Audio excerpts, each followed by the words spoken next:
All right, July 26, 2022, meeting of the Planning and Zoning Commission here in room 206.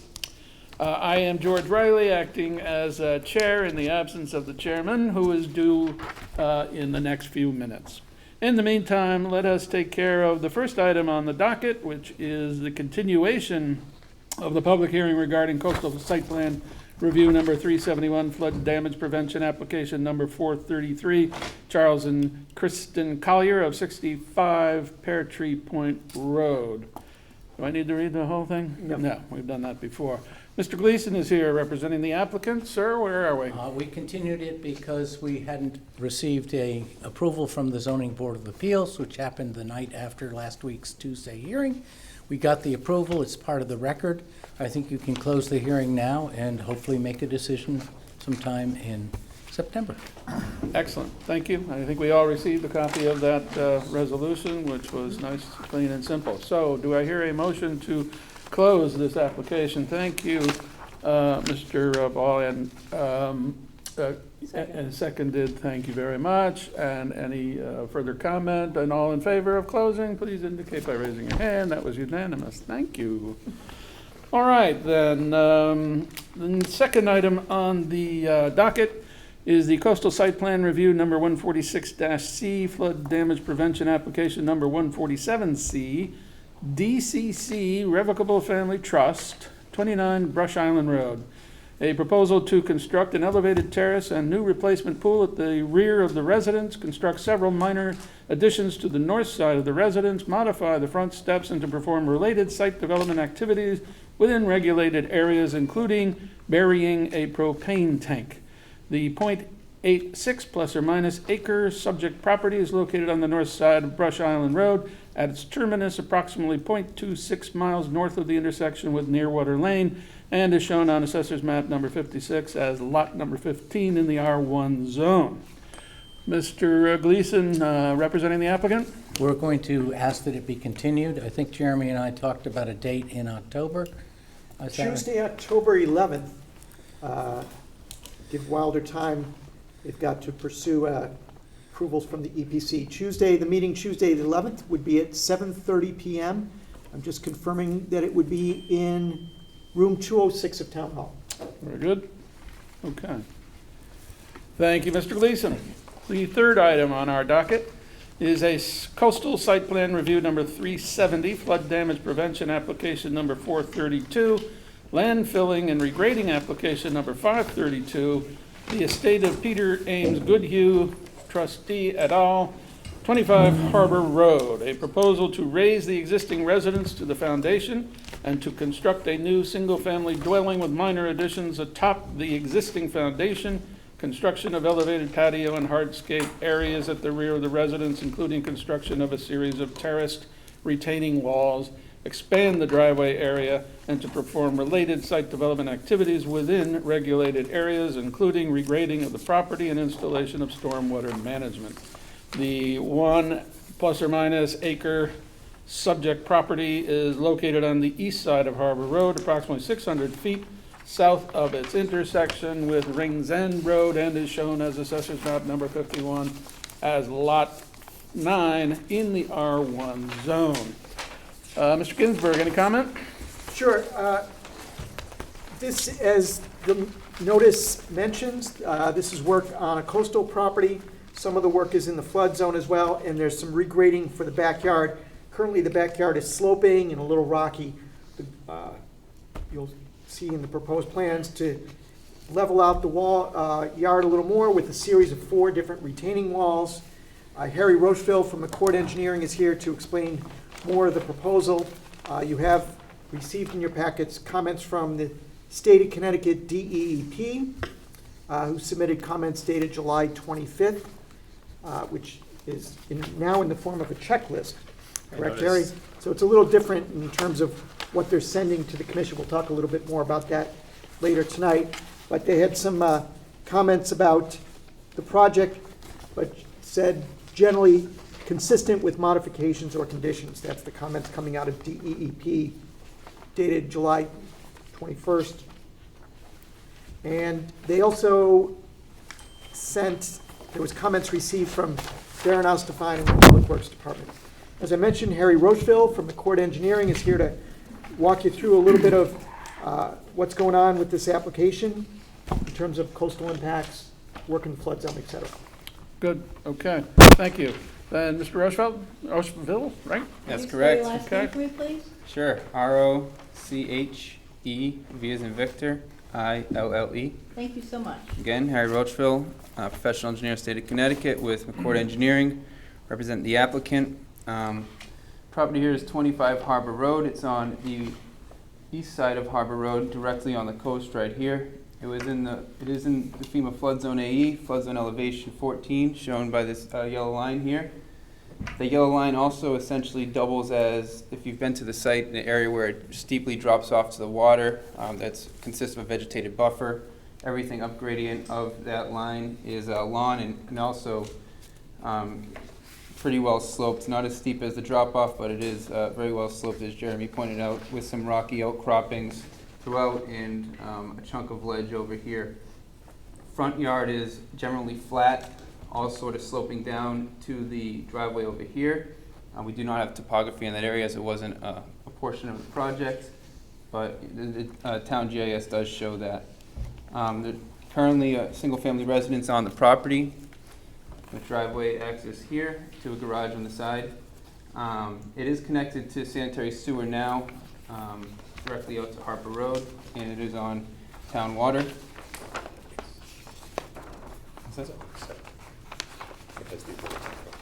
Converting to sewer as part of this project. Yes.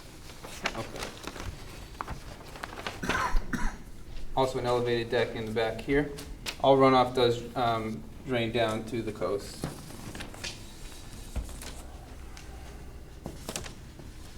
Proposed plan is here, and the proposal is to remove the existing residence down to the foundation and construct a new residence on top of it with minor additions shown here in the darker hatched area. The driveway is to stay generally the same with just a minor bump out here to lead to a new garage bay. There's a hardscape proposed in the back of the property here that will step down approximately 2.5 feet to about 30 feet of level lawn. As Jerry mentioned, it is severely sloped. There is almost no recreation space in the backyard. So we're going to achieve some by creating a series of terrace retaining walls. There's a total of 3 walls. The first 2, 5 feet in height, and the last one about 2.5 feet in height. That'll allow us to work with the existing grade on the southern side of the walls. Those walls will fade into grade. On the northern side of the walls, we will blend the grade into those walls with a series of lawn steps, and we will also need to do that grading to achieve that extended driveway leading to the new garage bay. We believe that these walls will create a better a clear delineation between where that vegetated buffer is that drops off. We're setting these walls approximately 5 feet off of that buffer, and will reduce the velocity of the runoff heading down to the river by creating that flat area with the terraced walls. Also for stormwater management, we are installing a water quality detention system as we are in the coastal area. The system is designed to store 1 inch of runoff for all impervious surfaces draining to it. And in this project, that would be the entire new house. And that would be a portion of the driveway, approximately the garage court here, to a new driveway drain here, and that all goes down to the drainage system. We did a percolation test in that area to the depth of the system and confirmed very well draining soils and no signs of seasonal high groundwater as far as we dug, which was to, again, the bottom of the system. There's an existing footing drain pipe that currently outlets approximately halfway up the slope. We're extending that all the way down to the detention system with a riprap outlet. And as the applicant said, it is on septic now. We will be switching over to sewer with an E1 pump as a recommendation by Darien as well. And preference of the applicant, water service will remain the same. As we are on the steep slopes, we're proposing a double barrier erosion control protection, a silt fence backed with hay bales. These erosion controls will remain in place until the site is stabilized, especially retaining walls and the grading around it. And that double barrier does extend all the way around the down gradient portion of the property with just normal silt fence the rest of the way as the slopes mellow out a little bit. Also on this hardscape, there is a small plunge pool, approximately 10 feet by 10 feet. So we are showing pool equipment here and a pool fence that wraps around the property here. That pool fence will merge into a protective barrier on that middle retaining wall for just for falling off of wall, for lack of better terms. So that's why that wall is there for building code. All the grading conforms with town zoning regulations, being 2 to 1 on the slopes with those lawn steps. We will be switching over to a larger propane tank over here, and generator and HVAC units are shown here, all within the building setbacks. Now I would want to answer those comments from DEP and DPW that we received. From DPW, we received them on Thursday, last week, the 21st, and DEP yesterday. In my opinion, they are pretty minor, and we could handle those with simple plan revisions. We'd like to do that as a condition of approval, if possible, and I'd like to go through them, the pertinent ones one by one. I'll start with DPW's comments. I'm going to skip the first 5 as they are just essentially pointing out what the project is, as Darren typically does. Comment number 6 calls for a stormwater maintenance plan to be submitted. We've already prepared that plan, and we'll have no problem sending that into Darren tomorrow to supplement the application. Comment number 9 is in regards to the soil testing. As I just mentioned, we did a percolation test to the depth of the system. We found no seasonal high groundwater and fast draining soils. It's very difficult to get a machine back there due to the steep slopes. We'd be happy to do a test when machinery is on site prior to construction to confirm the tests that we already did. If that's possible, we'd love to do that as a condition of approval. The design, stormwater design itself, number 10 here, calls out the footing drain and the detention system discharges. The footing drain being that point discharge I mentioned to a riprap outlet. The overflow for the detention system being the grate overflow here. Darren requests that be revised to be a level lip spreader in that location to promote sheet runoff towards the river. We'd be happy to make that change as well. We tie both of them into the same level spreader. Comment 10B refers to setting the roof leaders into pre-treatment prior to going to the detention system. The pre-treatment he recommends is a deep sump catch basin with 2-foot sump and hood. We currently have a 2-foot sump and hood catch basin on site here for the driveway drains. We'd be happy to bring the roof leaders there prior to they go to the detention system as well. Another simple change that we can make. Bring them to the spot at the end of the driveway? Correct. They'll all be piped into the driveway drain, so nothing overland, and the coarse particles will settle out in the driveway drain and still discharge to the same detention system. Comment 10C, a retaining wall is to be built with drainage system to alleviate hydrostatic pressure. Since these walls are greater than 4 feet, they are going to be designed by a structural engineer. I'm sure whichever design they do will have drainage associated, whether it be weep holes or a drain behind the wall. If it is weep holes, nothing we need to do there, but if there is a drain behind the wall to relieve that hydrostatic pressure, we'd be happy to bring that into the same level spreader that we're adding for the overflow.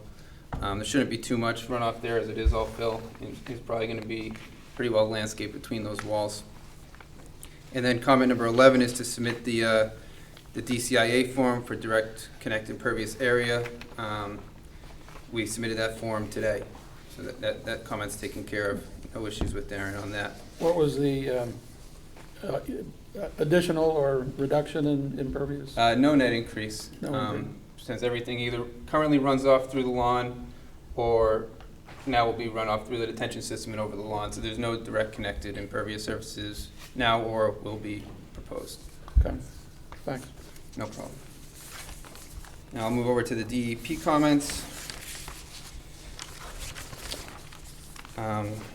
Their first comment is in regards to the detention system being located on a steep slope.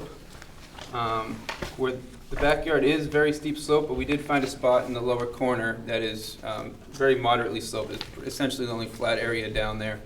perfect spot for a detention system. As I said, probed around and found great soils down there. I think it's out of sight, out of mind, and it's the easiest place to construct. And we think this is the best spot on site, especially with all the other rock outcroppings everywhere else.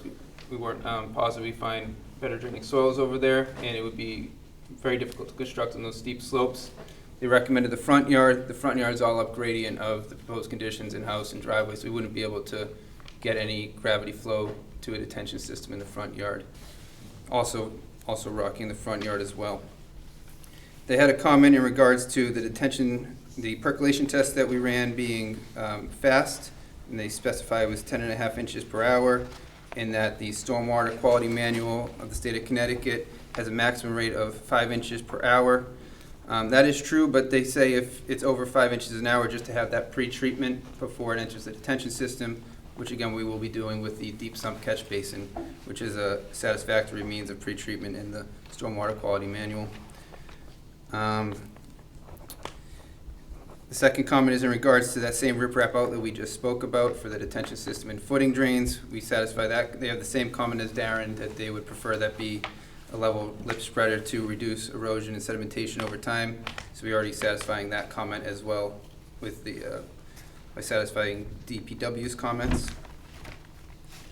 They have a comment about the grading for the retaining wall. I wasn't too sure what they meant by that comment. I thought we satisfactorily showed all the grading for the retaining wall. They mentioned over here, these sides all end into existing grade. We call out top of wall, bottom of wall for all 3 walls, and then on this side we show all the grading, how it meets the wall. So in my opinion, we have already met that comment. Well, on that topic, just on the map, Sure. there is the one in the middle of the 3 walls has a note that is a top of retaining wall, proposed 42-inch high fence atop of retaining wall. What is that? That is that protective barrier I was talking about. Oh, I'm sorry, okay, so it's not, the wall itself is Right, distinct. the wall itself is the 5 feet. It would be the bottom of wall 20.5, top of wall 25.5, and that fence is just atop that wall because the wall above that is shorter. Thanks, okay, sorry about my confusion. No problem. And then their last comment was also in regards to the location of the detention system, and I think I've answered that comment already with the location that we found, in our opinion, being the best one to achieve gravity flow to that area and also have suitable soil conditions and the levelest portion in that backyard for constructability. The applicant is here as well, and the architect. If you guys have any other questions for me or them, we'd be happy to answer them. Good, okay. So I guess we're going to have to await, we can't close this tonight because we need to get that additional report tomorrow, right? Well, what Harry is suggesting is that the items he wants to submit is the stormwater maintenance plan, which oftentimes will be reviewed at a staff level. And I'm just looking at this. The others, he suggested condition of approval, which is test hole prior to construction, which typically can be done. Of course, the typical to require a structural engineer to design the retaining walls. It's often after we've acted. Right. So I think if the commission wanted to close the hearing, they could certainly do so. I just had Yes. one quick question. Okay. Harry, can you define, although we noticed this for flood damage application, the house is way out of the flood zone. The only work in the flood zone is some of the regrading and some of the retaining walls, correct? Yes, thank you for that question, Jeremy. That's correct. The flood zone line here is yellow, so really the only work within that flood zone is the minor grading to level out the area for the detention system. Other than that, everything is above the flood elevation of 14. And while I'm on the topic, I should mention that there's no impact to coastal resources for this project. We did show the tidal wetlands line down over here, reference from the town GIS, and again, that's all way at the bottom of the slope. Our area disturbance is far above that and will be protected with the erosion controls during construction. And I think it will be enhanced later as we flatten out that rear yard, slowing down the runoff going down the hill. Good, thanks. Okay, commissioners, any questions? No, Mr. Rand, no. He answered all the ones I had. Okay. I have no further questions, so the public, would anyone in the public like to speak on this application? Seeing none, then I would entertain a motion to close this application. Thank you, Ms. Brigant. Oh, you were pointing to Mr. Rand, okay, good. Wow, we are very small d democratic, very nice. Seconded, those in favor of closing, please indicate that is unanimous. Thank you very much. Thank you, Mr. Ridealgh. Thank you, sir, for your attendance. Great.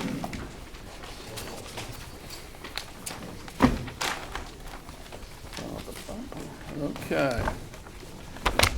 Then the next item on our docket is a coastal site plan review number 29A, flood damage prevention application number 23A, Daniel and Hildi Maclean of 25 Contentment Island Road. A proposal to construct new terrace and patio areas at the rear of the residence, construct a new balcony and accessway to the existing basement, and to raise a portion of the roof, and to perform related site development activities within regulated areas. The 2.88 plus or minus acre subject property is on the southeast side of Contentment Island Road, approximately 0.3 miles south of its intersection with Tokeneke Beach Drive, and is shown on Assessor's map number 68 as lot number 1 in the R1 zone. Good evening, gentlemen. Mr. Ginsburg, any comment first? Sure. If commission members have been out to the site, you'll see that currently there's a pending permit to do a little interior demolition and some work on some windows and siding and doors, which didn't need any approvals by P&Z. But what the applicant's here for tonight are the external activities that actually touch the ground. Terraces, porches, a new entrance to the basement, there's a new patio, stairs, balconies, things like that. There is some work in the flood zone. Obviously, it's a coastal property. You've seen in your packets comments regarding stormwater management. We'll talk a little bit about that tonight. And here, the DEP has sent comments as well, which you've received in your packets. Those comments were received within the past week or two. Okay, good. Gentlemen, who would like to get this going? My name's Hardy Weber. I'm the architect on the project. Could you spell your last name for me, please? Weber. Thank you. Evening, Mr. Weber. The people who own this house have owned it for about 40 years in Maclean's, and they have not done very much to it in those 40 years. It's a little tired, and now they want to freshen it up. And it had some major challenges in that when the house was built, the people who built it chose to go over the rock. They didn't choose to take it out, break it up. So there's multiple levels in the house, and there's no way if you pull up to the house where you can see a front door. It's odd in those two ways. So the challenge here was to try to clean it up and turn it into a normal house where you can see the entrance and level out the floors. There's a plaque that indicates it was built in 1916. That's correct, yeah. That might have something to do with the lack of blasting. But I guess at that time, maybe they didn't know or want to choose how to break up that rock. Right. So it just steps up and down. My concept, they seem to be excited by, and now we're trying to get it through approvals to do the project and go through all the necessary steps that are required. And as a house in this day and age, people want to maximize the views of the sound. It's a beautiful piece of property. And, in a perfect world, one should really start over and not try to salvage what's there. But, we're trying to maximize the views by getting as much glass on that side of the house and balconies and terraces to make it worth the investment. So we could address the water concerns first, and then I can talk about the architecture after. Good, please. Good evening. My name is Ben Graviano. I'm with Rizzoli Engineering. Last name is G-R-A, V as in Victor, I-A-N-O. Thank you. You're welcome. So most of the comments from the DPW engineer, Darien, were straightforward. Now, we initially reviewed this with our professional engineers on staff, and they've deemed that the level of work that's being proposed would not create any increase in impervious surfaces. particularly, we're just basically going up a floor, raising the roof of the house. They are proposing a balcony and a terrace, but that would be a composite wood decking scenario, which we would put gravel underneath, and that will help the water infiltrate into the ground. Now, I did speak to Darren about completion, and one of his comments was the DCIA, which we concluded we would be more than willing to complete and submit to him for his review. In addition to that, he did mention some water quality improvements, which we said we would work out with him on a staff level. And we would hope that you would deem that sufficient enough to satisfy that request. There was one comment from the DEEP regarding erosion controls. We do show a row of silt fencing downgrade of where the activity would occur. If staff feels that that is insufficient, we'd be more than willing to revamp it, maybe put in a double row of silt fencing, hay bales, whatever they feel comfortable with us proposing. So at this time, we would respectfully request to deal with it on a staff level, but if you guys had questions relating to any of the improvements that we're proposing here, we'd be happy to answer them. Okay, so Mr. Ginsberg and Mr. Donite kind of gave me a heads up about the water flow issue here. And so you are not proposing a Cultec type system between the house and the water.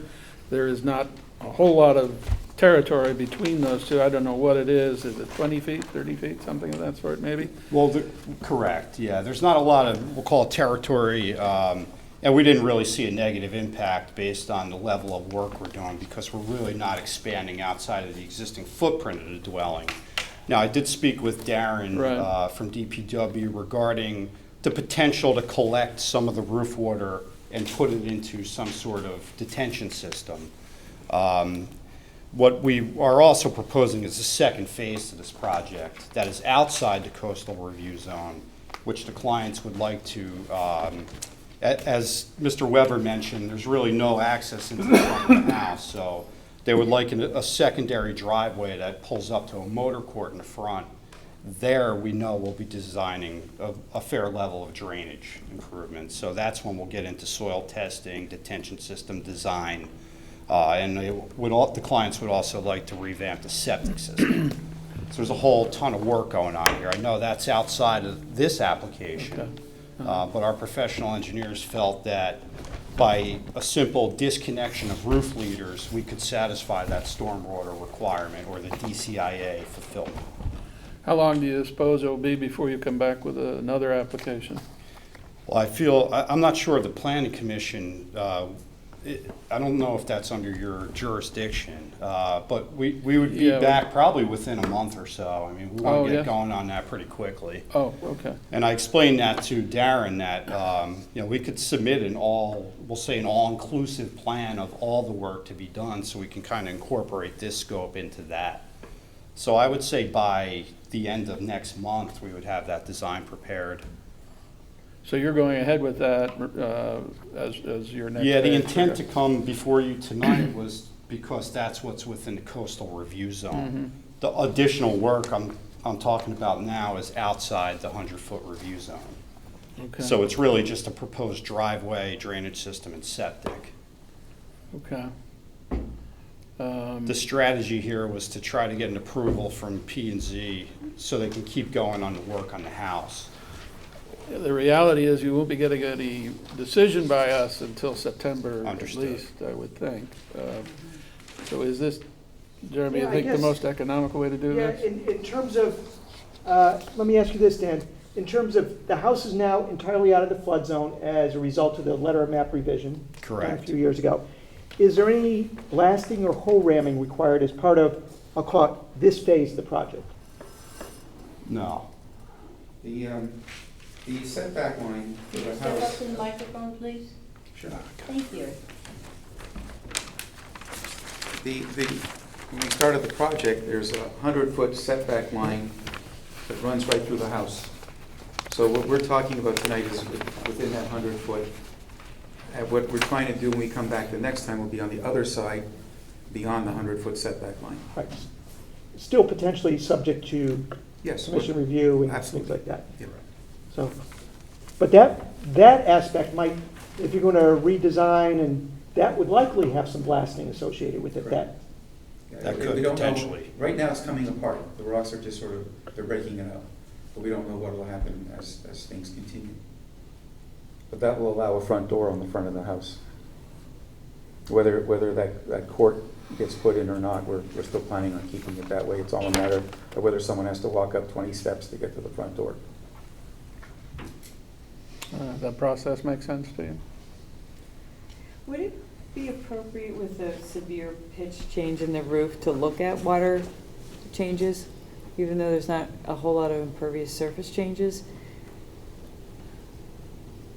it's a good question. You know, that was kind of brought up is they are, literally, if you've been out there, they're right on the water. They're, Yeah. in fact, they have a little beach area here.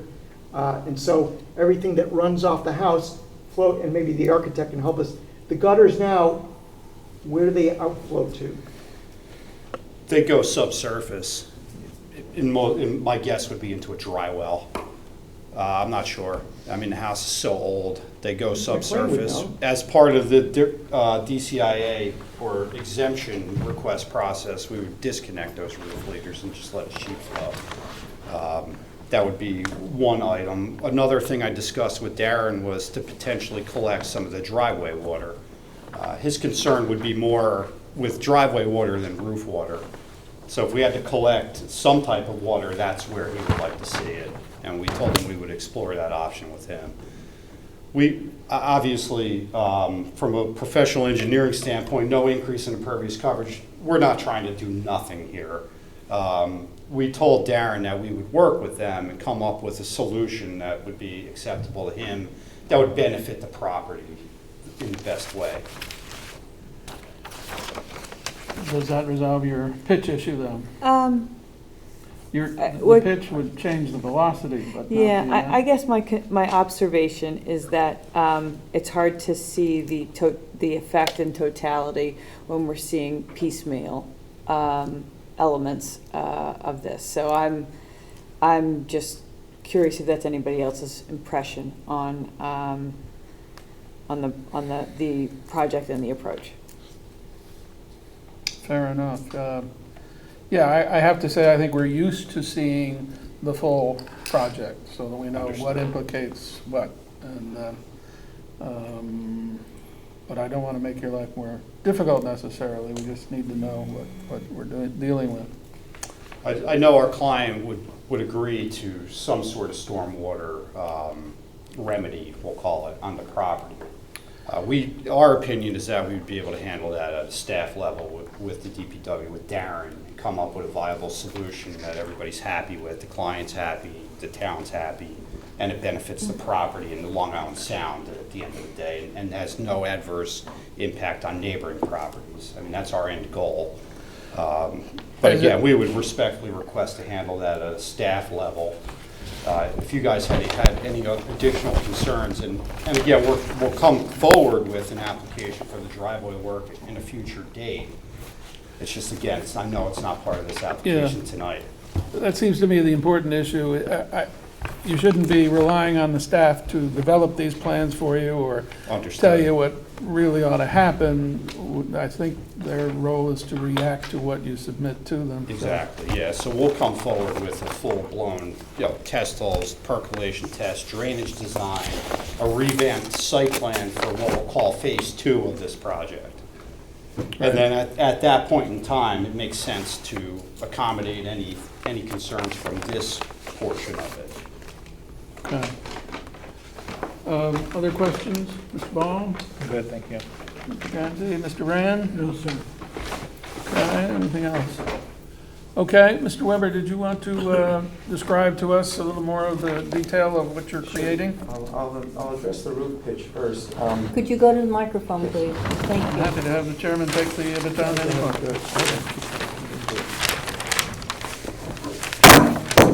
So, one of the things that dates a house is architecturally when you see a roof pitch that's 6/12 or less, 4, 3, and no matter what you do to the house, it's going to look dated when you pull up to it. Most homes now are closer to 9 or 12 on 12 pitch. So that was one of the goals. And the other challenge was that because of all these multi-levels, it was cleaner to get one roof line across the whole house than to deal with all these steps. So by resorting to the higher pitch, it made it more attractive and also took care of those issues. Here you can see on the site plan that the house is facing several different house. There's a terrace on the house right now over here and over here. What we're trying to do is get one in front of the family room, which is on this side. And this little 4-foot square there is the way to get into the basement if you have to service it. By putting this out there, it's not going to look good if we put a deck on the first floor and you still can't get under that to get to this little portal to get to the basement. So we're going to There's actually a basement. Yes, yeah, that's where the boiler is and the hot water tank. And so we're trying to relocate that around to the side to make it easier to get in there for servicing and make this one go away, which just is going to be just way too difficult. You'd have to really crawl to get in there. So client wanted to maximize these views, and that's what we're trying to do on the south side, is get the terrace on the lower level and the balconies on the upper level. And that's what you see here. He wanted them deeper, but I think it would be harder to sell. Right now, the grade of the first floor is 26 feet above the water, and we have a letter, like a LOMA letter from FEMA, that it's not in the flood zone. So it's just, everything here is just trying to make it pretty, and no one can really see it unless they're in a boat in the water. Okay. Adding any new bathrooms? Yeah, that's right. We're renovating all the bathrooms, But so not everything's adding. inside total gut job, and that will be a septic issue to make sure that we handle things that way. So on the first floor, presently, there's a powder room and a full bathroom, and we're doing the same thing there again. And on the second floor, we're trying to go more en suite, so each bedroom there has a bathroom. Okay. So the net result, same number of bathrooms, No, I think we'll be adding 1 or 2 more. one or two? I'll have to count it up. Okay. Let's go with 2. Okay. No, maybe 1. Just 1. Okay, The second floor has 3 bathrooms now. I think we're going to 4. okay. And that's it. All right, other commissioners, questions? Sorry. Yeah. The balconies will be made of ippy wood, and we're trying to do stainless steel wire railings so they'll be more transparent for view from the inside. Okay. Having been out there, I can certainly understand the need for the cohesiveness and trying to bring the house and the changes that you made. And I think it's going to be beautiful, but I do think it's a large scale renovation, and I'll restate again, I think I would like to see a little bit more comprehensive approach to what effects this is going to do on just stormwater between what you're contemplating here and, round 2 of new driveways, new patios in the front, new turnabouts. And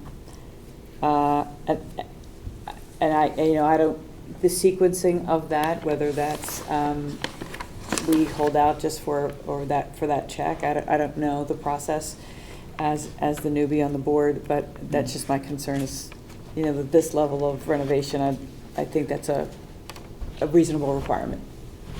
Well, I think our alternatives are, with the application open, we need to deal with it. Okay. And unless it's withdrawn to be combined with the Phase 2, we will have to make a decision on what we have in front of us Okay. sometime in September. Yea or nay, but we have to deal with that. Okay, am I right about that? Yeah, certainly that would, the choices with any hearing were either close it tonight or leave it open for additional information, whatever it might be. Certainly, at the end of July, 35 days, we would need a continuation from the applicant to keep it open to our September hearing date, the first week in September, if you will. So that really is the choice for the commission tonight. Okay. And not to interrupt, but I'd say we could potentially have some revised plans showing what we'll call Phase 2 prior to that meeting date. That would actually be our end goal. So we'd get some revised site plans in front, under Darren's nose and to Fred and to Mr. Ginsberg prior to if the meeting's in the first week of September, our goal would be to have it to them prior to that with enough time for them to look at it, obviously. Well, there'll be no meetings in August. I suspect there's plenty already for folks to be doing in August, and I hope some vacations for folks. So I wouldn't expect this to be on the calendar early in September. If we could open, it might be. Yeah. When's phase 2 supposed to go? Is it in the near term or is it 3 years down the road? No, they were talking No, about August. we're jumping on the design work as early as next week. We have to get out there and do some test holes, and we have some, I don't want to call it complications, but we have a septic in play here too. So we have to maintain those minimum separation distances because, again, the client would like to, at a minimum, revamp but potentially rebuild the septic system. They're doing all this work now. It makes sense to do it now. So again, test holes next week. Shortly thereafter, we're in the design phase. So we could potentially have a design completed within, I'd say, 2 to 3 weeks. So prior to a September meeting, I could have some plans in front of you, the board members. So it's kind of sort of phase 1 and phase 1A. Yeah. All right, so let's say your test holes and whatnot affect phase, and they come up not unexpected, it affects phase 1, then what do you do? Are you saying if we have a negative test hole results, there'd have to be some sort of alternative? There's alternatives such as rain gardens. There's alternatives to Coltex is what I'm saying. I mean, ideally, we first jump on Coltex and see if we can get a subsurface detention system design completed. All else fails, we would go to a rain garden type scenario. We like to steer away from them, but that would be a plan B if the test holes were not favorable. Because I think it goes back to Amy's point. I mean, there's been certain times when we've seen applications, and then phase 2 was putting in a pool, and if we knew about the pool in advance, we would have moved the house. Understood. Right, so Yeah. if that's the case in this one, because of separation in distances where the septic tank's gonna go. I mean, the intent here was to that's really that's just the problem. If you don't- get going on the housework was the idea, because the house is within a 100-foot review zone. The idea was that because the driveway was outside, at least get in front of the commission to comment on the house project so they could potentially get permitting before the cold sets in. They don't want to be in construction in winter time. So what- Understandable. What's your view and timing, Chairman? Because, I mean, to Amy's point, it sounds, if phase 2A or 1A is, half away, why not just wait for it?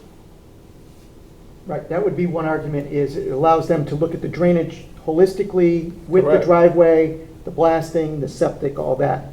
The other argument is close the hearing tonight, make a decision in September. At the same time, you might see, I'll call it the next application, gives them a little more wiggle room on designing through the month of August. Kind of makes sense to see it together, but either way would be up to the commission. Sounds like Amy wants to see it together. And again, I'll restate, I'm the new guy on But the you block. should see it together. But that's just my observation. It seems the level of detail that we have asked for in the past regarding stormwater management, this close to the Long Island Sound, it just seems like, I'd just like to see a little more Understood. on that. And I think And honestly, It's that beneficial usually in that a way comes that- first. I'm sorry, Usually the stormwater management comes first before the house comes second. understood, We yeah. approve lots and subdivisions with stormwater management and the house didn't even proposed, but we know feasibly it can fit. Right, the idea here was that, our engineers felt we were under an exemption category because there was no change in impervious surfaces. So when you have a zero increase, why would you design the stormwater system was the idea. Now, I understand Darren's point that you want to treat water quality. And I So- can appreciate that you don't need to design a whole water retention system, but just to understand the scope of, this appears to be largely a total rebuild. just to understand, what that's doing to the shedding of this water. That's all, that was really the genesis of my question. Understood. And then when you opened it up to the fact that there might be some additional work coming down the pipe a little bit close on the heels of this, I begged the question in my mind, perhaps it might make sense to see this together. And just to, hey, is this okay? Understood. No, I think not having meetings in August Yeah, I affords know. us the opportunity to revise our site plans with what we'll call Phase 1B, and then present it to you guys. Okay. Okay, so we want to keep it open. Yeah, Jeff saying yes, Amy saying yes. That's my preference. Yeah, Jim saying I yeah. think that's prudent. Yeah. Okay. Okay, sounds unanimous.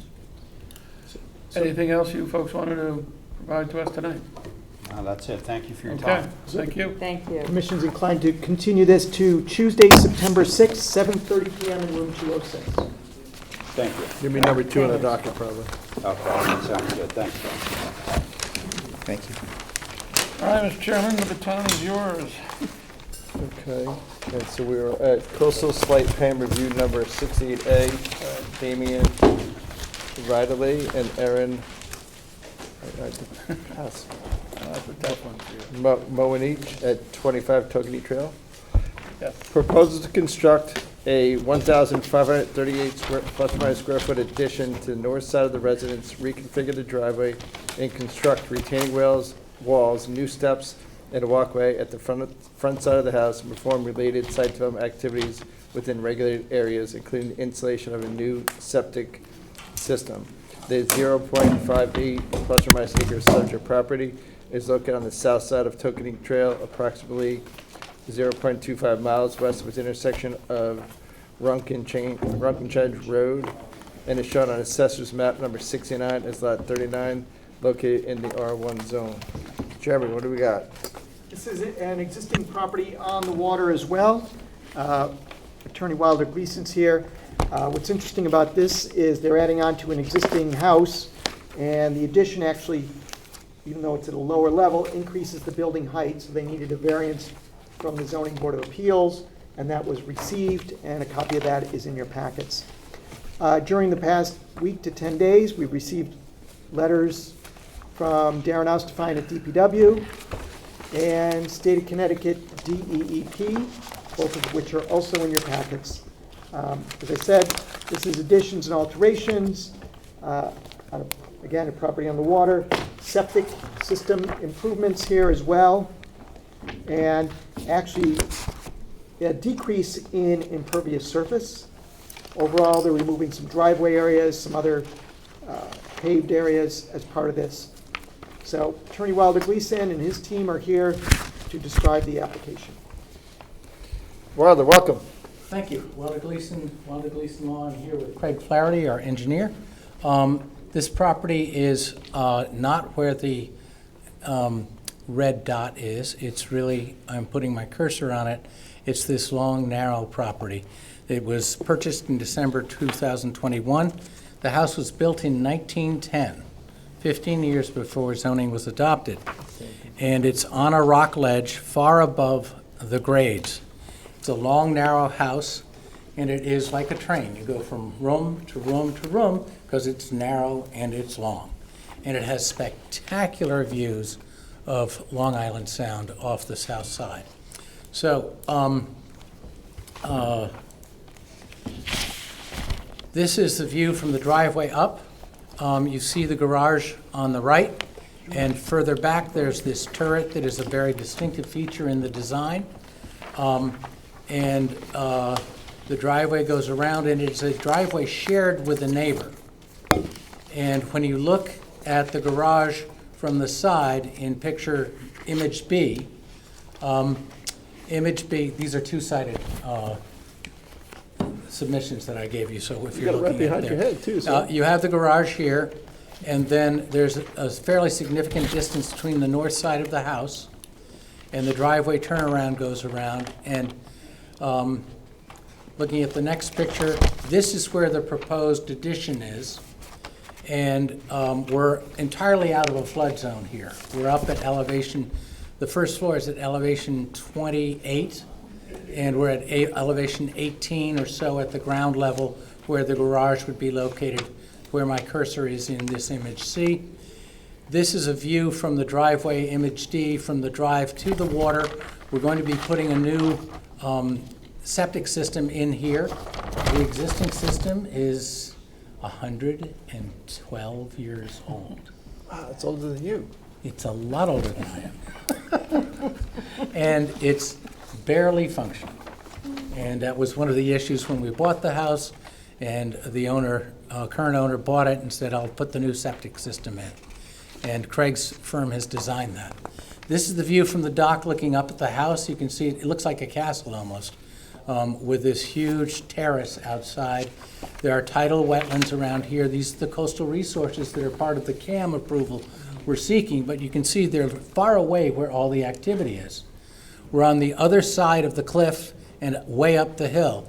Here we are coming up the driveway, up the ramp here, and now we're looking back towards the house. You can see the metal stair outside the terrace that goes up. That's got 22 steps in it.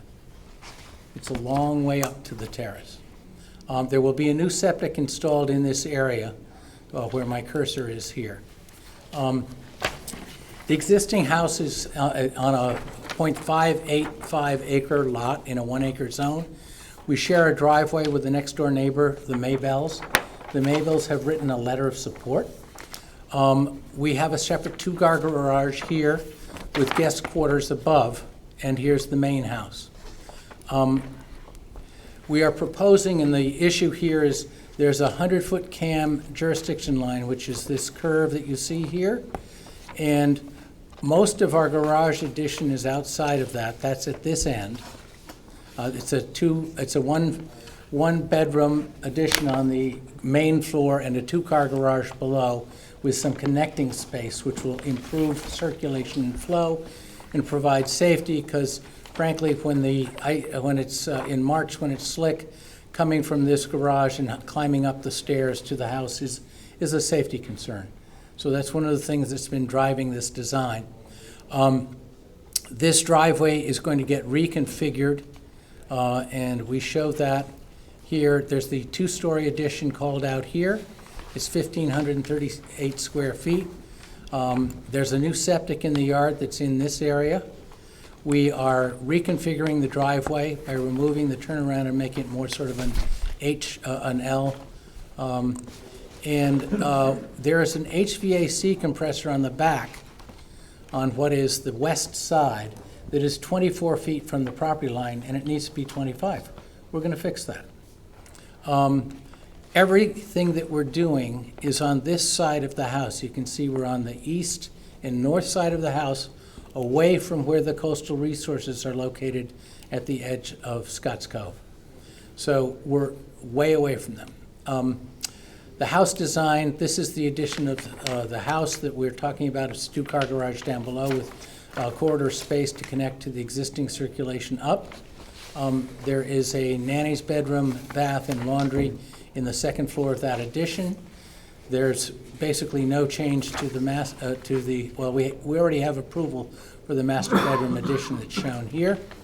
And there will be attic storage above that nanny's room addition. And the thing that I love about this is your front picture, what it looks like.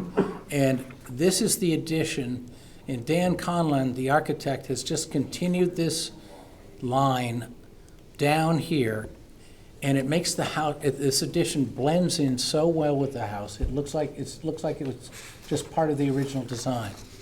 And we needed a variance because we were increasing our building height by 1.6 feet, because our grade plane from which building height is measured was being dropped due to the fact that we're building at the ground floor level. So that's the architecture. We then turn to the site development plan, and Craig authorized me to speak on his behalf to expedite this. So we'll keep it quick. Here's the addition. We're outside of the CAM setback, a regulated area. Our new septic is in here. That will be in the CAM area, but we're quite a distance from the high tide line. The flood zones are basically all around here. elevation 13 is the AE elevation 13 flood zone, and everything on this side of that flood zone is Zone X. We're well within it, far away from the coastal resources. This is septic and grading plan. It's all part of your package, along with the sediment and erosion controls, which are installed, designed by Redness and Mead. I think it's, and Ted Malone of Craig's office. And we'll do whatever is necessary to keep that in place and protect the coastal resources. And we have all the details and site impact statements to say there's no adverse flooding impact, no adverse drainage impact, and no adverse impact on the coastal resources. And lastly, we have an email from Mark Maybell, the neighbor most directly affected, saying he fully supports this project. So in summary, we need approval under Section 810, Coastal Site Plan Review. There's expert testimony, there's no adverse impacts on coastal resources. We may need a possible waiver under Section 880. We don't need to do a stormwater management plan because we're actually reducing impervious surface due to the driveway reconfiguration. So that's what we need. Thank you. In terms of the height of the house, you're not changing the height of the house just because you're just lifting the ground floor to make it. The terrace, the highest point. Well, technically, height is determined by the midpoint between the highest eave and the peak. Right. So if you look at this turret, we measure halfway between here and the peak, and that's the high point. But what is happening by adding the addition, the average grade around the house is being lowered 1.6 feet. So we're technically increasing building height. But the perception is absolutely not, and the ZBA said that variance, they granted that for us. Was there a second variance? Nope, that was Nope. the only variance, was building height, and you can see the ZBA granted it with no conditions or stipulations. Right. Backup generator, does this house have a generator? I'm sure it is, and we will place it, I don't know where it's going, but if you want to stipulate it, it's complies with setbacks, we can install it on the backside near the air conditioner if we need to. That'd be great. And that's going to be, there is no flood zone issue. No flood zone because issue. you're at We're up 18 at 28 anyway. feet in a AE elevation 13 zone. We're 15 feet Right, above. because all of his, Yeah. the new systems might, if power goes down, you need backup generators. Exactly, and they will want that in this house. Great. Good question. Okay. I think I'm good. Jim, Ray, anything? No. Amy, want to go first? Any questions? Sure. I just wanted to just double check Darren's letter. I'll be frank, I don't recall seeing Darren's I don't letter. think that's what I'm And, looking for. If you to have a make copy sure- for me, Fred, or the DEEP, either case. DEP, uneventful. Yeah, Darren's letter basically was, engineers requested a waiver of section 880 because he has a reduction in impervious surface. It's interesting because Darren said any good dirt should be used for the new septic system because that could potentially have a greater impact. And then he goes into possible conditions of approval for as-built drawings and things like that. So Yep. he didn't really have any comments on drainage or issues or concerns. We're happy to comply with Darren's suggestions as stipulations or conditions of approval. That's not a problem. When we know it up front and can plan accordingly, we're fine with it. I just don't want to see him after the fact. So we can comply with those. As-bills prepared by a surveyor, certified by an engineer, showing utilities, buried infrastructure. Yeah. Jeff Ball? George? All good. Anything else we're missing, guys? No. He'll clearly need Darien Health Department approval for the new septic system. That should be uneventful, especially if you're replacing an Great, ancient system. great. And Craig, there's nothing specific to add. You just want to just give us the 2 thumbs up that it's perfect? Come on, man. I tried to protect you with art. I was trying to get accurate without saying anything. Craig Flaherty, professional engineer. I believe we already have the health department reviewing the septic. Okay, health department's Good. already reviewed it? Yeah. Good. Okay. Thank you. Confirm that with the issue, yeah. Just the public hearing. Would anybody in the public domain like to speak to this application? Seeing none? You're good? I would entertain a motion to close. Jeff Paul makes a motion, look for a second. Amy makes a second. All those in favor?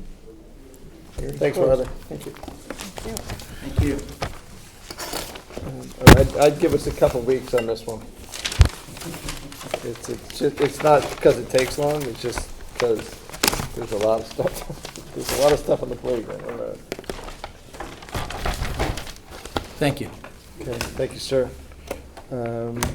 Next item up.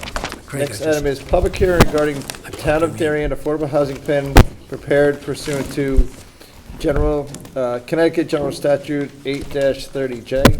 The entire final draft plan dated June 2022 has been filed in the Darien Town Clerk's office and available for review in the Darien Planning Zoning Department at 2 Renshaw Road during regular office hours between 8 a.m.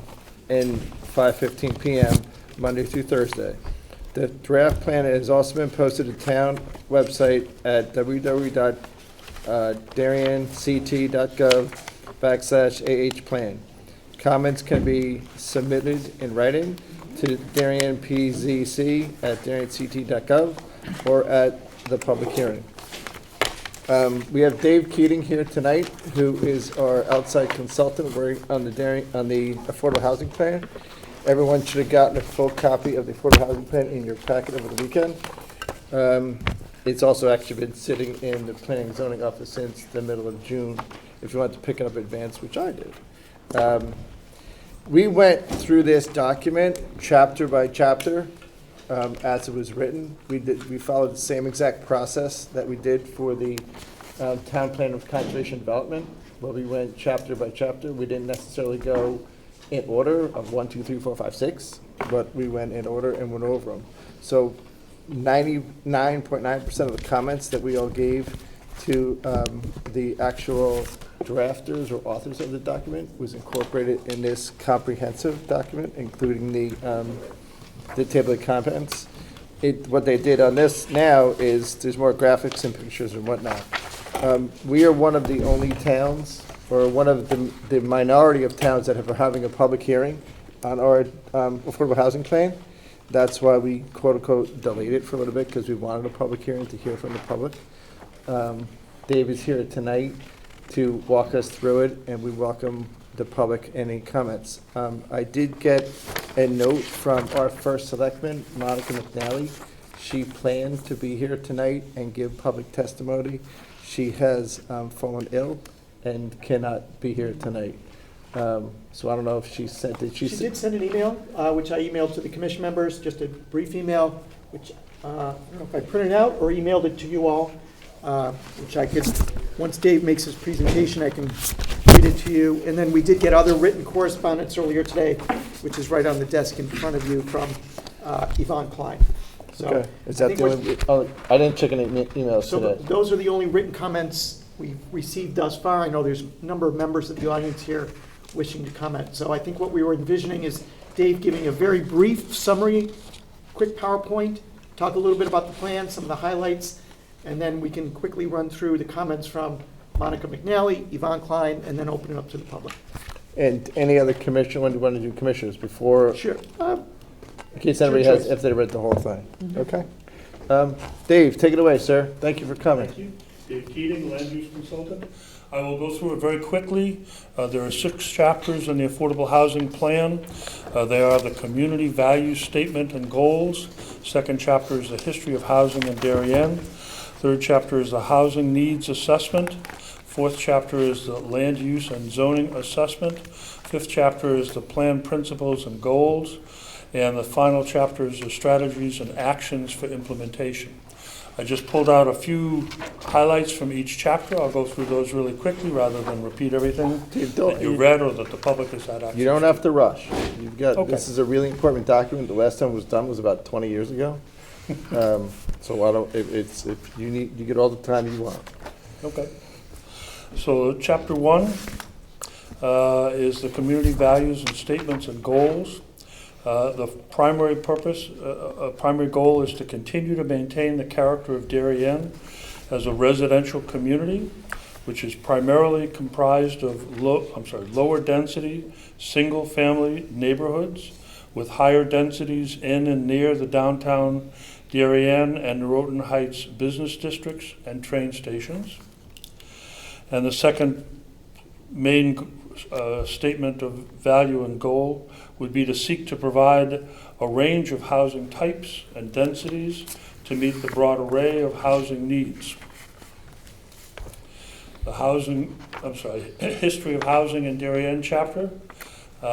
Main points from that were that Darien is approximately 98% developed, with approximately 7,300 dwelling units, most of them being single-family detached suburban-style homes.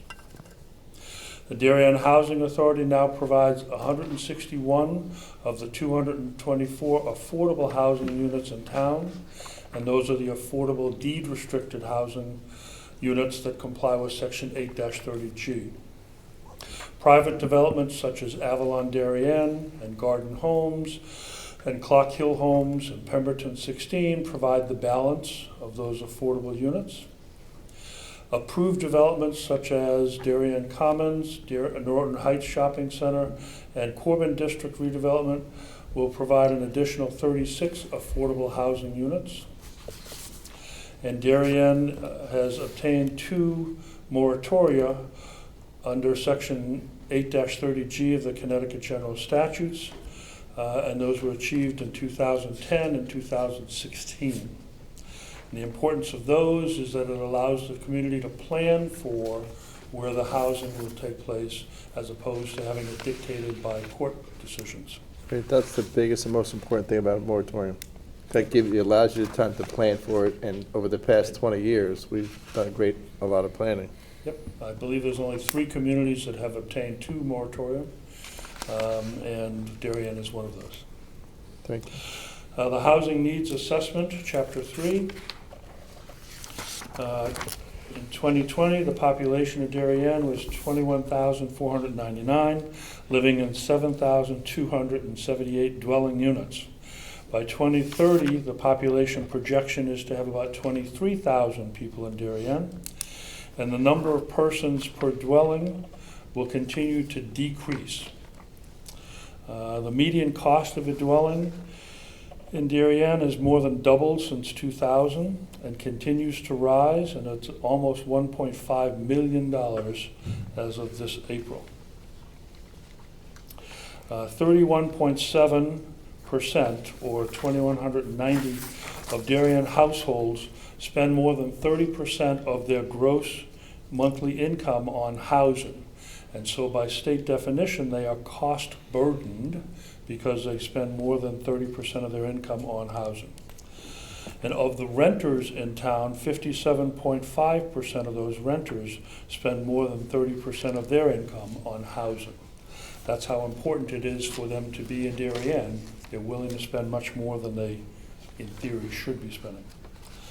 But the high cost of land inhibits the naturally occurring affordable housing that some other communities enjoy.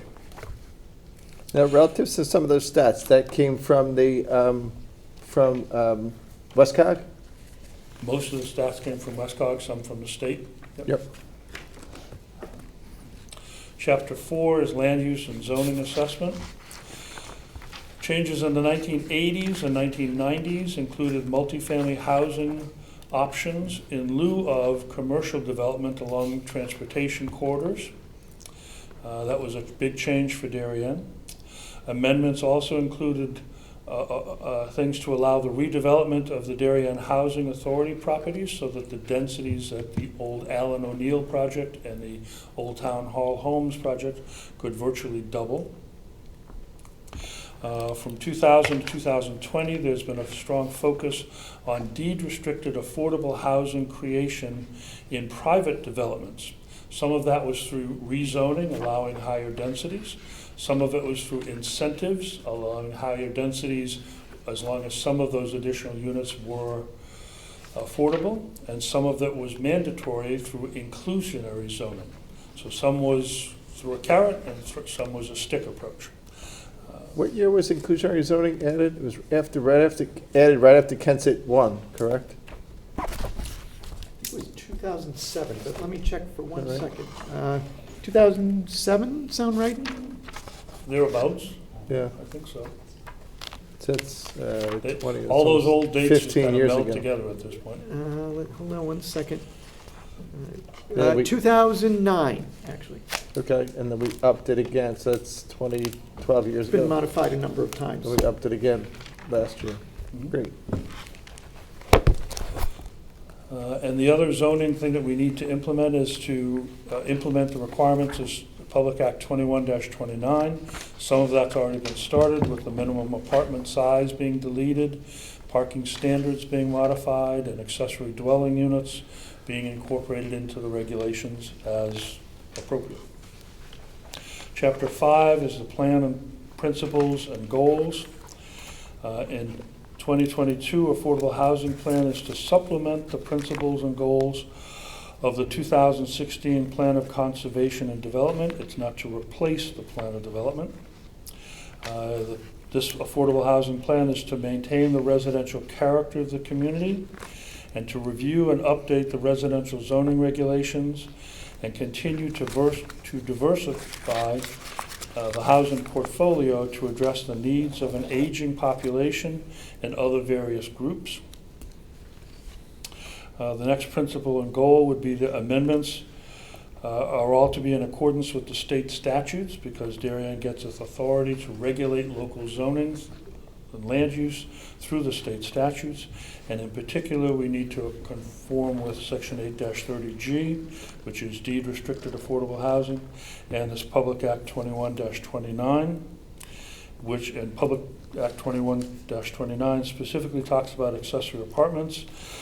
And by January 1st, 2023, the Commission has to decide whether to opt out or to adopt local zoning regulations to allow for accessory apartments or not.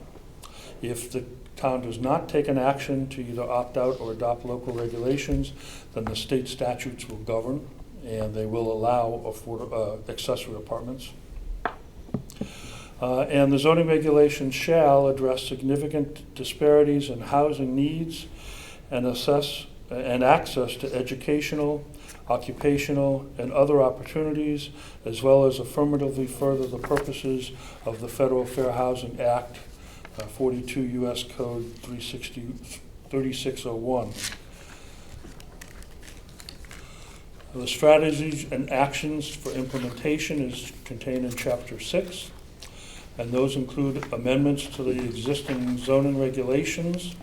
Some of those amendments are fairly minor, amending sections that already allow for multifamily housing, some of it being affordable, and changing those regulations to comply with the state statutes.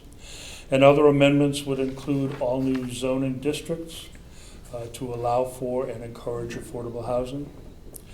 Another implementation strategy would be to amend the zoning map.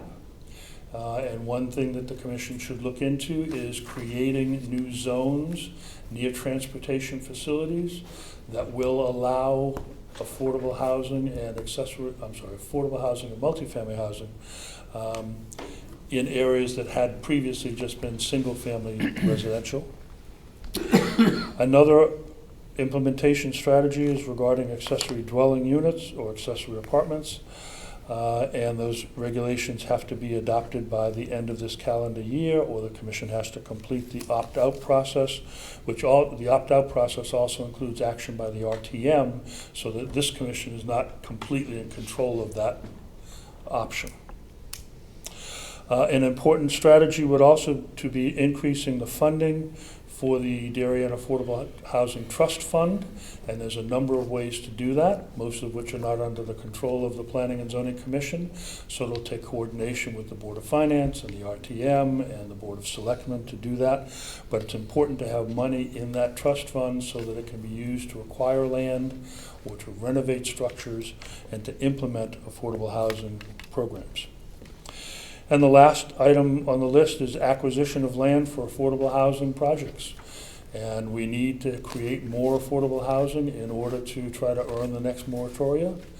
And the only way to do that is to acquire some land, and that's going to take a concerted effort by this commission and the other governmental agencies, and whether it's coordinating through land that the utilities might have, that might be excess land, or the Board of Education, or does it mean acquiring land that's vacant or needs to be cleared?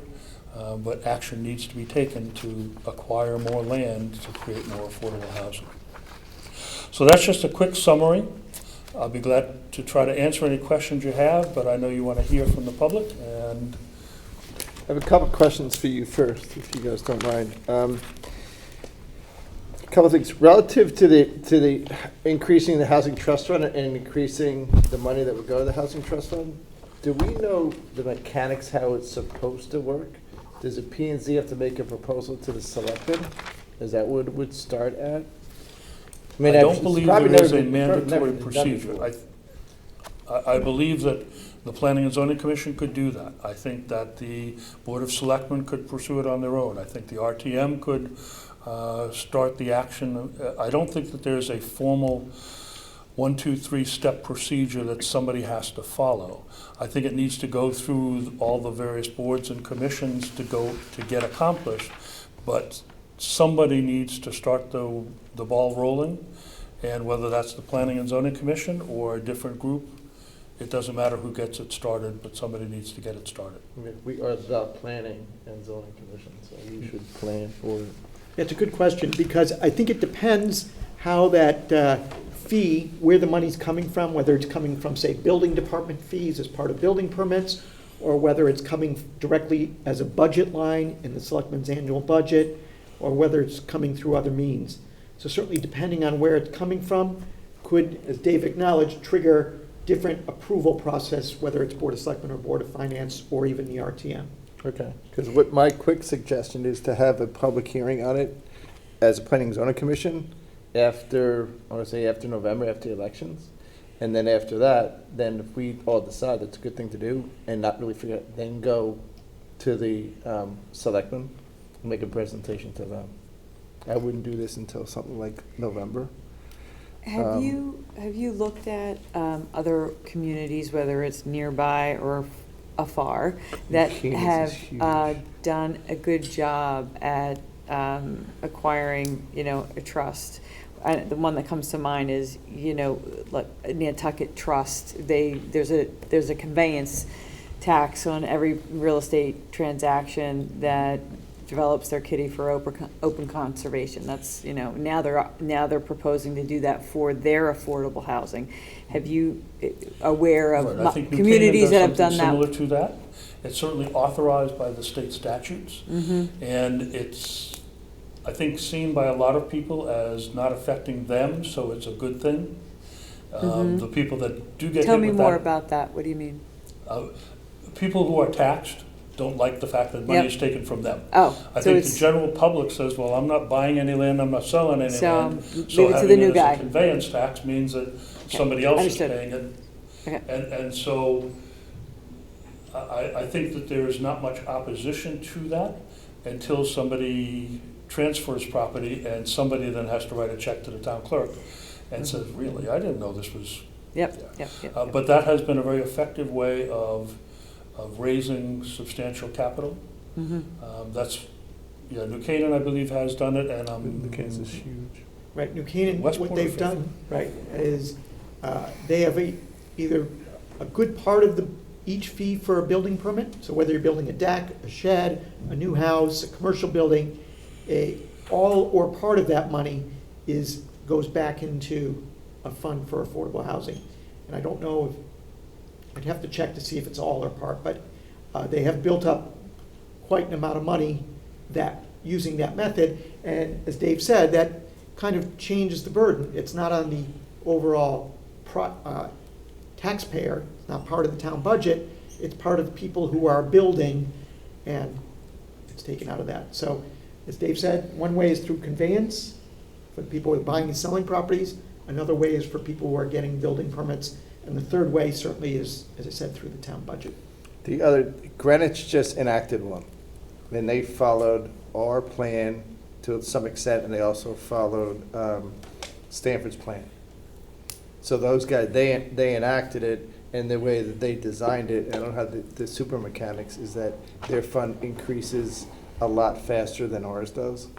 Because ours is only a deed in, it's a fee in lieu. It's the only time we get some money into it, which is a very, very small piece. New Canaan's is really big. But that's something I would love to put on our agenda, because thinking it through, New Canaan got theirs, and Greenwich just did theirs, and it started at the P&Z Commission.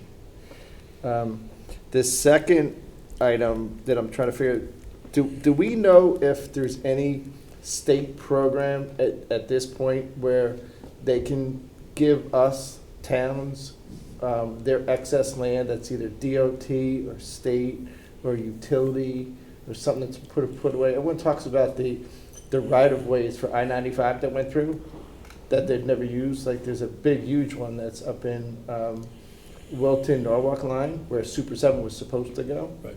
Now they're never going to do Super 7 to connect to Interstate 84. We have some of those pieces in our town. Is the state ever going to do anything with that? My understanding from discussion with other planners is that the state has flip-flopped on whether they will get rid of that excess land or not. There are times when the state has been very anxious to get rid of it because local officials have indicated that they want the land so that they can use it. It becomes taxable land. Right. And the state has been glad to do that. And other times, the state officials have indicated that the new policy in their office is not to get rid of any land because they might need it in the future for something at some time. So there's no definitive policy that I can say what's in effect at the moment. But I have looked at the local map, and there are very few large pieces of land that seem to be excess right of way. There are a few little slivers, like along Maple Street, and a few along the New Canaan branch of the railroad tracks, but there's nothing substantial where you can say, aha, that's the piece we have to go after. But I mean, I researched it once, and there's a site that's close to the center of town, where there's actually two of them, and they're not taxed. The state doesn't pay us any tax for land that's worth, pick a number, $2 million an acre. Mm-hmm. So we don't get any tax on it. The only thing that I was told by the selectman's office is that that land is exempt from taxes, except the state of Connecticut gives us a payment in lieu of taxes for something, and I don't really know how that really works, but it is a line item that's a revenue into the town. Mm-hmm. But I'm trying to figure out a way how the town of Darien or any town can get state-owned land that's doing nothing and it's just sitting there. Yep. I mean, you just saw it tonight. They're building that house traded for $3.59 million. It's 0.9 acres. But it's 0.58 acres. The house is 1,538 square feet. It's in our town. They're building a beautiful house on it. It's got views on the water. So, yeah, it's a sliver. You can't tell me that they can't put two affordable houses on it. On that topic of... It blows my mind. I don't care how small it is. Mm-hmm. On that topic of state-owned land, does a municipality get any credit for the amount of land, percentage of land that's not out of our control because it's for the state's use? All the highway systems and trains that come through municipalities, and if you calculated all of that land, square footage of land, is there any consideration to that in asking a town to meet certain requirements? Like, meaning that you're restricted because 10%, 7%, whatever it is for the state's use. So you're talking about like a ridge field or a Like half a ridge field is state-owned. Or like like all of our high school, all of our 95 corridor and train corridors and things of that nature that are I would imagine add up to a sizable amount of land. If you look at times width, it's a lot of acreage. You're right. I do not know. You do not know. I know that there are programs that the state have that are payments in lieu of taxes. That the state is not going to ever admit that they are subject to taxation by a local government. But they have recognized in some cases that it's appropriate that some money go to the municipality because a service is rendered or Okay. because it's off the tax rolls or whatever. Okay. But I think in general, streets and roads and highways and railroad tracks and Yep. utility lines, Yep. I don't think that there's any payment in lieu of. Not that for there's things payment, like but just that. understanding as far as the percentage of, what we have left to work with as far as land. That's all. That was just a Yeah. observation. Thank you. Because that would be, one of the action things that I would add to try to do is, Westport did it. They got a piece of dirt from the state of Connecticut somehow or other. And they're building affordable housing there, and I'm 99% sure it's near the Saugatuck train station. But I think they had to pay for it, and it took them at least 2 years to do it. It's our selectmen's table, and our tenure ends every 2 years, so we gotta, I want to find who we have to lobby to figure it out. That's what I'm trying to find out. Well, it does become that. Who is going to lobby you? And is it a local representative that's going to be up at Hartford and talk to somebody at DOT? And Good, Joe. The railroad or the state or somebody came up here a couple of years ago with a suggestion that the south side of the railroad tracks in Roten Heights, between the station, between where the I know exactly what you're talking about, yep. Post 53 is and where the overpass is. Yep. Now, it just disappeared. I never heard any more about it. Whose land was that? State. It was the state? Yeah, it's state. There's a perfect example. You could put up, that's a big piece of property. There's also on exit 10, there's an on-ramp that was never built from Hollow Tree Ridge Road next to, behind Avalon, that goes to I-95. There's an on-ramp that was supposed to be built that was never ever built. So there's land sitting there. Now it's behind Darien, I call it Darien Self-Storage. But that's a strip of land that they could have built on, because when that piece of dirt was on the market for sale, people looked at it, it turned out that you can't put housing there because there's no sewer access and there's no drainage. But that's an example. Yours is a great example. There are those pieces of dirt in town. I got another question. Sure. Go right on. 98% developed. That's what you said, right? The town. 98% developed. And you've got 21,000 people living in 7,000 dwelling units, which is 3 per dwelling unit. This is just off the top of my head. If the 2030 population projection is 23,000, that's another 1,500 people. At 500,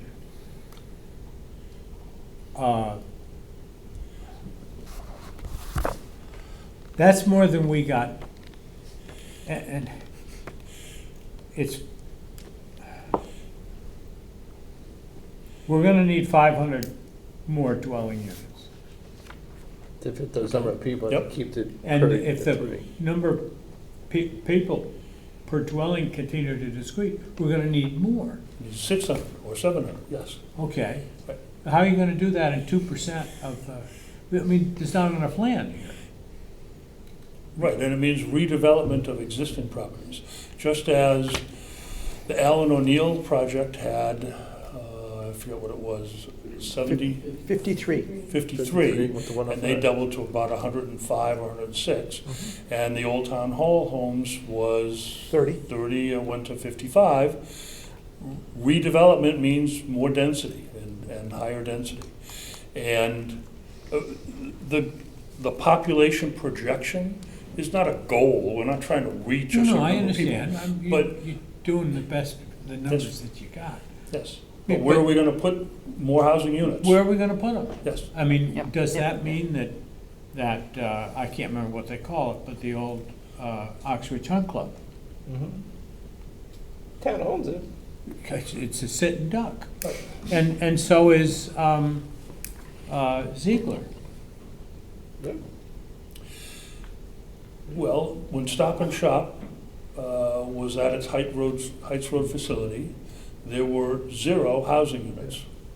Now there will be, I think it's 62 or thereabouts. 62 and 58. Yeah. Palmer's had 0 housing, I take it back, Palmer's had 2 or 3.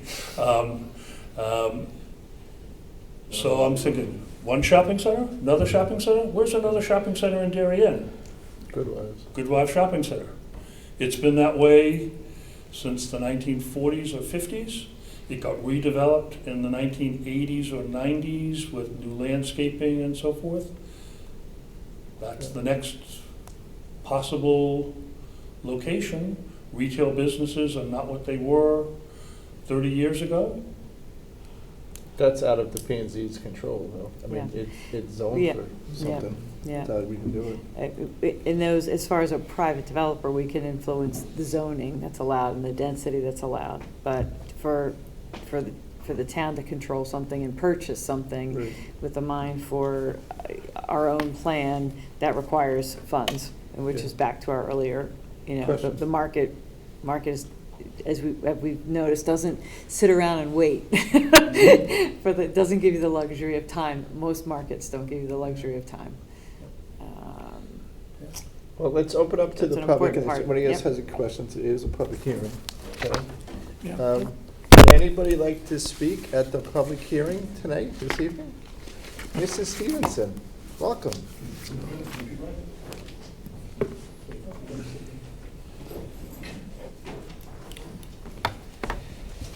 You've sat in this chair a few years. It's so great to be back here. Good evening, everyone. I'm Jamie Stevenson, Jayme Stevenson, 65 St. Nicholas Road. Boy, as you were talking, this is all coming flooding back to me.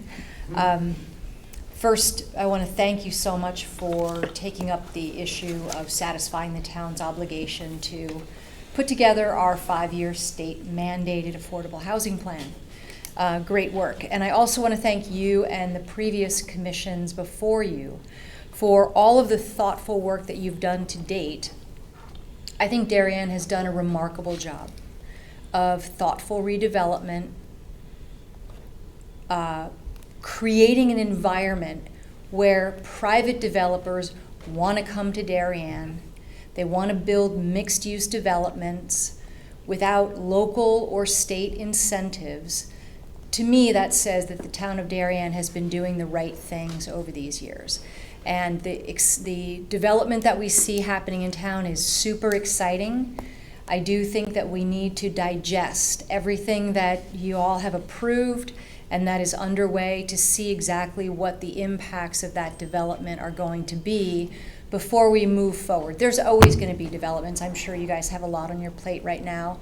And I would like to just kind of remind the public, you know it well, that in the Town Plan of Conservation and Development, you have already articulated a number of other ideal opportunities for development sites or adaptive reuse. I love the concept of adaptive reuse, especially in this time when office buildings might not be in high demand. There might be some opportunities in places where, should those properties be redeveloped into housing, they wouldn't be a burden on the town in terms of services, traffic, accessibility to transit corridors. So just a word of caution, in my opinion, is to digest what we've done so far, take a breath, and go slowly. Also to, and I know you are, I've listened to all of your filings earlier tonight, to always be mindful that as we become more dense and develop, we are impacting the environment. No matter how hard you try, you are taking up open space with, development, and that's going to have a negative impact on the environment, and we're a very sensitive, as you know, coastal town. So I appreciate your mindfulness about that. In order to reach the 10% in the plan, it says that the town of Darien needs another 455 units of housing. And that's only if they are 100% affordable. So to your point, Jim, where are they going to go? The idea has always been that density brings greater height, pushing the envelope on setbacks and really creating a bit more of an urbanized kind of environment to achieve that densification that's required to meet these metrics. You might also recall that 830G isn't the only housing law that has presented itself in Hartford over the last number of years. The last 2 years when I was your first selectman, we had to address the issue of the fair share laws, which I think they have in New Jersey. And under that law, which may come back again next legislative session, the town of Darien would have been required to build 1,277 more units of affordable housing. So this plan and 830G are only but one of the issues that we have to deal with when it comes to the legislation proposed by housing advocates. So I know that you'll be mindful of that. You'll be watching for what comes next, and I'm sure that your state reps will keep you well informed about that. Your strategies are great. I love the idea of an affordable housing overlay zone. Those seem to have been very successful for other uses in town. Regarding the issue of creating a fund to help the town buy land for affordable housing, New Canaan has done a good job, but you should also be aware that in spite of the good job that they're doing, it still has not alleviated the pressure of 830G. They have a big controversial Weed Street project right now. It seems as though towns like ours can never really do enough to satisfy state government desires with affordable housing. ADUs. The concept of ADUs is interesting and smart. But as you think about that, I'm going to respectfully ask that you ask the town to opt out of that while you study that a little bit more, and for the residents of Darien to really imagine what their neighborhood would be like with 2x the number of houses in their neighborhood and all of the things that would come with that. I think ADUs could work in parts of town, but I was talking to Dave a little bit earlier. I don't know if you get to pick and choose what zones you're allowed to authorize ADUs, or if it has to be an all or nothing with the opt-out. And always good to be reminded that, this 830G statute really was a point-in-time piece of legislation that gives towns zero credit for any affordable housing or more affordable housing that existed before 1989.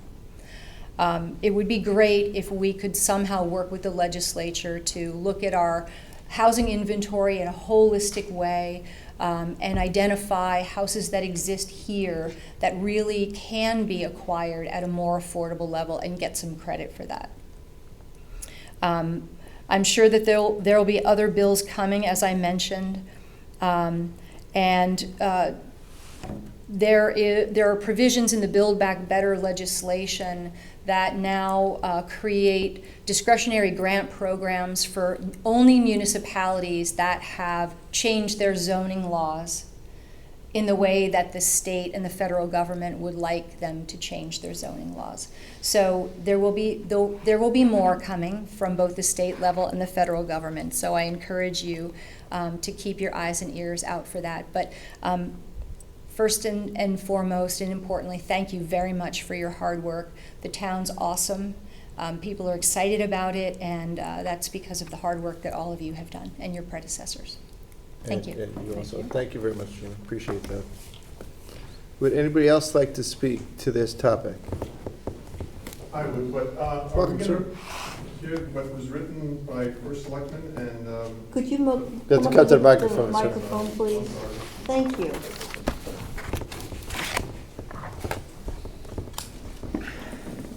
Introduce yourself.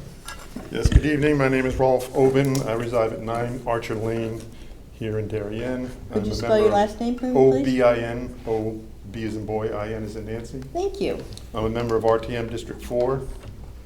And I was wondering if we could hear the letter from the first selectwoman, and there was also a letter from, I think, another member of the community about the affordable plan. We typically don't read letters Oh, okay. into the record. I mean, we get letters all the time on almost Okay. every single public hearing. All right. And they're for us to read. I mean, Jeremy said he's Yeah. going to summarize at the end, Sure, but I'd like to hear from the public that are in person first. sure. We can let Mr. Open go first. Oh, all right, all right. First, I'd like to repeat some of the things that Jamie has already mentioned, particularly to commend the commission and congratulate the commission and the land use office for developing this affordable housing plan.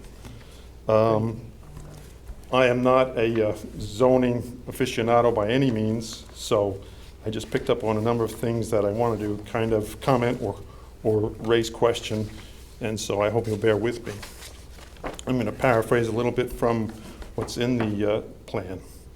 Under the proposed modifications to zoning regulations, item 2, creating new land use in residential zones, single affordable ancillary apartments with deed restrictions compliant with 8-30G. I've often thought about that. There are apartments that are being rented right now, but not necessarily legally. So I certainly am sensitive to trying to get that somewhat under control. However, why would a property owner want to apply for this land use? What's the reason or incentive for a landowner to apply? In other words, if they already have an illegal apartment, what's the incentive for them to step forward and say, "Oh, okay, I'll comply with that"? Yeah, Okay. I don't know why you. Okay. It wasn't our idea. Okay. Item 3, consider creating a new overlay affordable housing zone to set forth criteria and incentives for affordable housing developments. Again, I'm just looking and thinking about it. With 8-30G in a developer's hip pocket, what purpose or incentive will a special overlay zone provide? In other words, if they already can come in and do what they want with an 8-30G power, if you will, what do they care about a special overlay zone? They're just going to go wherever they can find land. So what does a special overlay zone do for the town, I guess is what I'm asking. Okay. For example, the 830G is 30% affordable. Right. And you basically throw out the setbacks and height limits. If we had an overlay zone and we said you can make it 20% affordable and we'll relax the parking or relax the height, that makes it more financially feasible. More attractive. For the developer. Okay. Okay. It lowers the density for us and you get to be able to design it better. Okay, so it I mean, gives us a little bit more leverage. It's instead of, it's a work with. All of our projects that are in town, not one of them, to my knowledge, has ever been not favorably acted upon by the Architectural Review Board that's ever been built in town. And none of them have ever challenged the Planning and Zoning Commission's approval, other than an 830G, and been built. And that's where there's the give and take. I mean, I can tell you for a fact, I was one of the guys that redesigned the Royal. That was supposed to be higher in the Royal in the back. That got switched. We redesigned and lowered the height on Federal. We redesigned Corbin District twice. We redesigned Palmer's. I think we're on our third crack at it. Because there's a lot of give and take. Yeah. I mean, the only 830G project that was built that was forced upon is 77 Leroy, and we had no say in that one. That was approved by the state. So that's where that comes in. Okay. Under potential modifications to zoning map, item 1, evaluate somewhat isolated areas adjacent to transit facilities that could be converted to affordable housing. Specifying a few such areas without an actual proposal would result in higher land acquisition costs. It is best the commission discuss a strategy before disclosing particular areas. So I was reading this and reflecting upon it, and I'm asking myself, how does this differ from the proposed modifications to zoning regulations in item 3, which was incentives for affordable housing developments? How does this work in conjunction, per se, with that? With regards to changing zoning, I worked in Manhattan 30 years ago. I'm not that old, sorry, I'm not that old, but I was in Manhattan when they changed the zoning in Times Square from they go by FAR, it was 15 FAR, went up to 20. I was also in Manhattan when they changed the zoning on 42nd Street from, I think it went from 18 to 22, which effectively makes the building height go from 18 stories to 22 stories and 20 to 21. All that land was all dilapidated. As soon as that zoning changed, all the land got sold. They all went for sale. Because when the zoning was lower, it was worth a number, which was, they were called taxpayers. Remember the thing called taxpayers back in the day? Yeah. Yeah, I was around. As soon as the land became more, because the density got higher, the land sold, and that's why I worked on the redevelopment of 42nd Street, Brooklyn, and Times Square. That's all because they changed zoning. If we did that in Darien today, Yeah. and made it public, you'd probably have a feeding frenzy on Okay. some of the land. Okay. And that's not something that we really want to do. We talked about this as a commission when we were drafting the document, because there are certain spots in town that we've looked at, and we said that'd be a great spot to upzone. To upzone something, you also have to talk to the people that own the property. In Times Square and in Manhattan, they didn't. They just did it, and no one really said no. But if you have the little house there's one that's on Lexington Avenue and 59th Street. There's a little house that some lady did not want to sell. They built around it. Built around it? Mm-hmm. Yeah.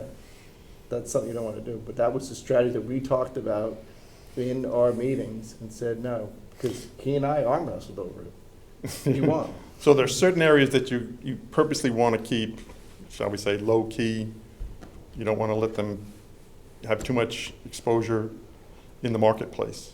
There are areas of town that are isolated, exactly what the document says, that would be great for housing. Mm-hmm. Okay. Item 2, work with owners of commercial properties and improve the incentives to develop uses on ground floor with residential affordable housing on upper floors. I assume this relates similarly to what Jamie was referring to on Tokeneke Road. We have the office buildings that could be repurposed in that regard and in that manner. I think that's definitely worth pursuing. My only interest, though, is that it's pursued to repurpose the building as opposed to tearing down and redeveloping the property. There's certain sections in town where there's a 2-story building now, and there's a couple of them where you're not allowed to have apartments on the second floor. So the apartments, the second floor is empty. There was one point in time when an owner put apartments on the second floor, the building department found out about it, and they ripped them all out. So that's a great site. Like you can remember the old Baskin Robbins in town? It was you can't have on Post Road, when it was on Post Road? Yeah. You couldn't have apartments above there. I think it'd be fantastic to live above Baskin Robbins. So that'd be great. Like ice cream. I love ice cream. Then it was Subway, and then it was Robex, and now I'm not really sure what's there anymore. I think Barvita, which my kid goes to. Accessory dwelling units, Jamie touched on this as well. I definitely also think that it's an idea worth pursuing. I do have some thoughts, though, that I could see a scenario developing where a property could be sold, and let's say it's a tear down, and the developer decides to put up a replacement home, but at the same time decides to market an accessory dwelling unit as part of that property. And so that could become a whole market unto itself, where owners could help finance their purchase with the accessory dwelling unit as a rental, Yep. And so that would be something that, I don't know if that could be limited to only certain parts of town or not, because certainly, I mean, I'm not in a 2-acre zone, I can assure you, so it's not something I certainly would be able to do, but in larger parcels, it certainly might be feasible. But regardless, I think it should be pursued because it can just at least add more living to the town. You know, going back to how we're gonna squeeze in more population in 2030. Okay. Finance and funding affordable housing, yes, I agree. Funding should be organized and initiated as part of town permit fees, land conveyance and filing fees, and appropriation by town budgeting. I would like to think that with support from our elected state representatives and senators, there would be some state financial aid, but I wouldn't plan on it since we would be opting out of state statute regulations. I don't know how that works. If we decide to opt out of state statutes, does the state say, okay, fine, but you're on your own, so to speak, or if there still is any sort of aid that's available? I mean, certainly I would want to pursue it if that is the case. Coordinate and manage the creation, monitoring, reporting of affordable housing. I agree the management of affordable housing would be better served by transferring responsibilities to either the Darien Housing Authority or some other newly formed town housing authority. I guess my thinking in that regard is, you know, affordable housing as a topic, and Jamie, you know, alluded to this as well, it's not going to go away. It's going to be here for a long time to come, okay? The Hartford's not just going to drop it. So we have to be set up with management and prepared to deal with it on a regular day in, day out basis. Planning, management, the whole thing. So that's why I recommend that, yeah, I think a separate housing authority should be considered to take that on, okay? Finally, the last thing I'd like to talk about is housing for seniors. You know, the town put together in 2016 the development plan, and there were some things in here that kind of alluded to some arrangements to accommodate housing for seniors.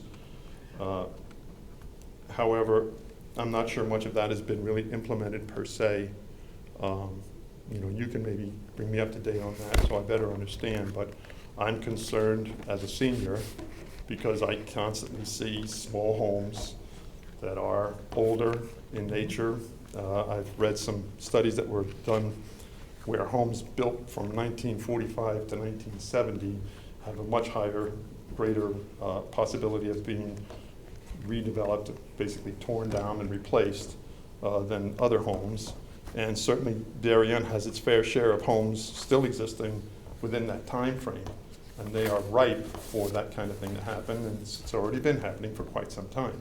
Tear it down, and inevitably, invariably, it always seems that the replacement home is substantially larger than the home that was there before, and takes up a larger footprint, as far as I can see, from what was there before. And so in the process, yes, these homes bring more value to the town, but it also raises the values of the homes around them, and raised values inevitably translate into property taxes. And I'm worried about, to put it as best as I can, is a property tax gentrification of seniors from the town of Darien. And so I would like to see a more aggressive stance, if possible, taken in that respect. I would like to share with you one just piece of census information about the town of Darien, particularly with regards to seniors. In the census that was recently completed, April 1, 2020, the town of Darien, a total population of 20,488. And comparable town, New Canaan, 20,597. However, the population of persons 65 years and over on a percentage basis in the town of Darien, 65 years and over, is 13.6%. However, in a comparison to the town of New Canaan, population of 65 and over is 15.6%. So somehow the town of New Canaan has figured out how to retain people of senior age.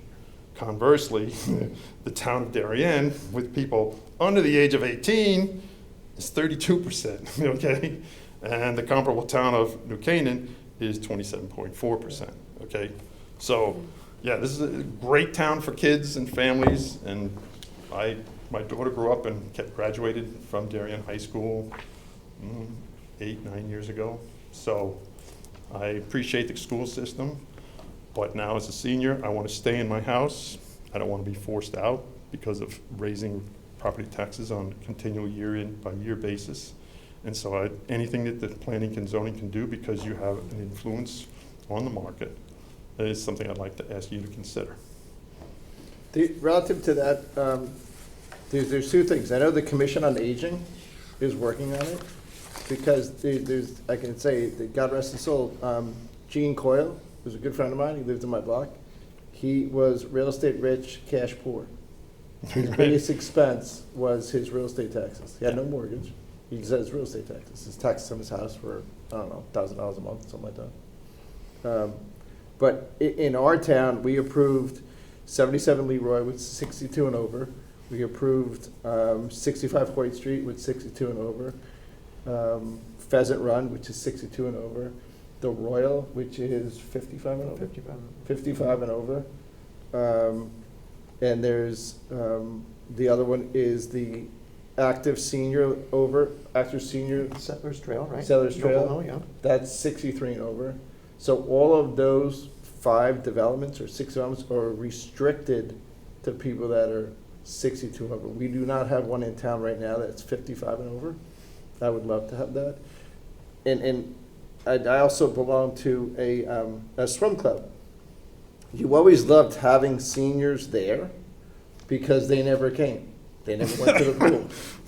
They didn't use the club, but they paid their membership, right? You always wanted them. When those guys dropped out, when Mr. Coyle passed away, he dropped out, a family came in with 6 kids. So they were there all the time. You like to have seniors. The seniors don't use the schools, but they still pay the same exact taxes. Yeah, I've been thinking about lobbying the Department of Education about getting a rebate. That's what the Commission on Aging is doing. Okay? Because I put 4 kids, one year we were here, I had 4 kids in the school district. The average price of a school kid in Darien was like $15,000. So my taxes were like 10, I'm getting $60,000 of education. Jim Rand doesn't have any kids in the school. So he's getting no benefit, and I'm getting, that's kind of how it works. You deserve it. You know, but it's, you're 100% correct. We'd love to retain the seniors. That's why under our tenure, the last, I'm going to say, I don't know when 77 Leroy was done. It's like 15 years, it was like 10 years ago. All of those projects were done and zoned in the last 15 years. We would love to have a 55 and over one. I think we're going to get one in the near future. And Gene Coyle wanted to move into one of those buildings that was 62 and over. He didn't live long enough to do it because the building was built, but he would have sold his house and moved into a rental for that. That was his plan, and that's a lot of people's plan. So, all right. Plus we also have, 4 or 5 assisted living places? 3. We used to have none, really. Yeah. You have Adria, you have 1 Parklands, and you have what used to be Metaplex, which is now Maplewood. Yeah, I can't live there. My wife works there, but I can't live there. Yeah, all right. So and you're spot on all your points. That's some of what. Well, thank you very much. Thanks, you for coming. Are you going to speak, Wyler? I'm going to speak, and I wouldn't normally, but I'm really interested in this topic. Fantastic. And welcome. I've lived here. Name for the record, sir? Wilder Gleason. I am not a resident anymore. I heard that. But I'm active in town. You own real estate in town, too. I've owned real estate in town. My kids grew up here. You have an office. I care deeply about this town. When I moved to town in 1980, I remember going to a newcomers dinner. And the Planning and Zoning Commission was discussing condominiums. And my wife and I my wife changed the subject to something she thought would be not controversial. And it was about whether condos should come to town. And the reaction of most of the people back in 1980 at that dinner party was, This is a single-family residential town. I moved to town because it's single-family residential. These people have lived here for years. Their property values have increased substantially. They can sell their houses and move to Florida. And we've come a long way, but I would suggest we have a long way to go. Connecticut has a real problem with affordable housing, as everybody knows. In a town like Darien, it has a target on its back. But we also have an intellectual brain drain. We have some of the finest universities, and the young kids are going elsewhere. And I grew up in Connecticut. I love living in Connecticut. And unless we do something, you're going to continue to have that brain drain. So, and the kids won't come. So I am not in Jamie's camp of go slow, opt out, do everything else. I think you can do more. And I think there are opportunities to do that. And you've identified some of them. Your inclusionary zone is a great one. I've been talking to people about Thorndale Circle. That is going to come before you at some point. There will be an affordable housing component there.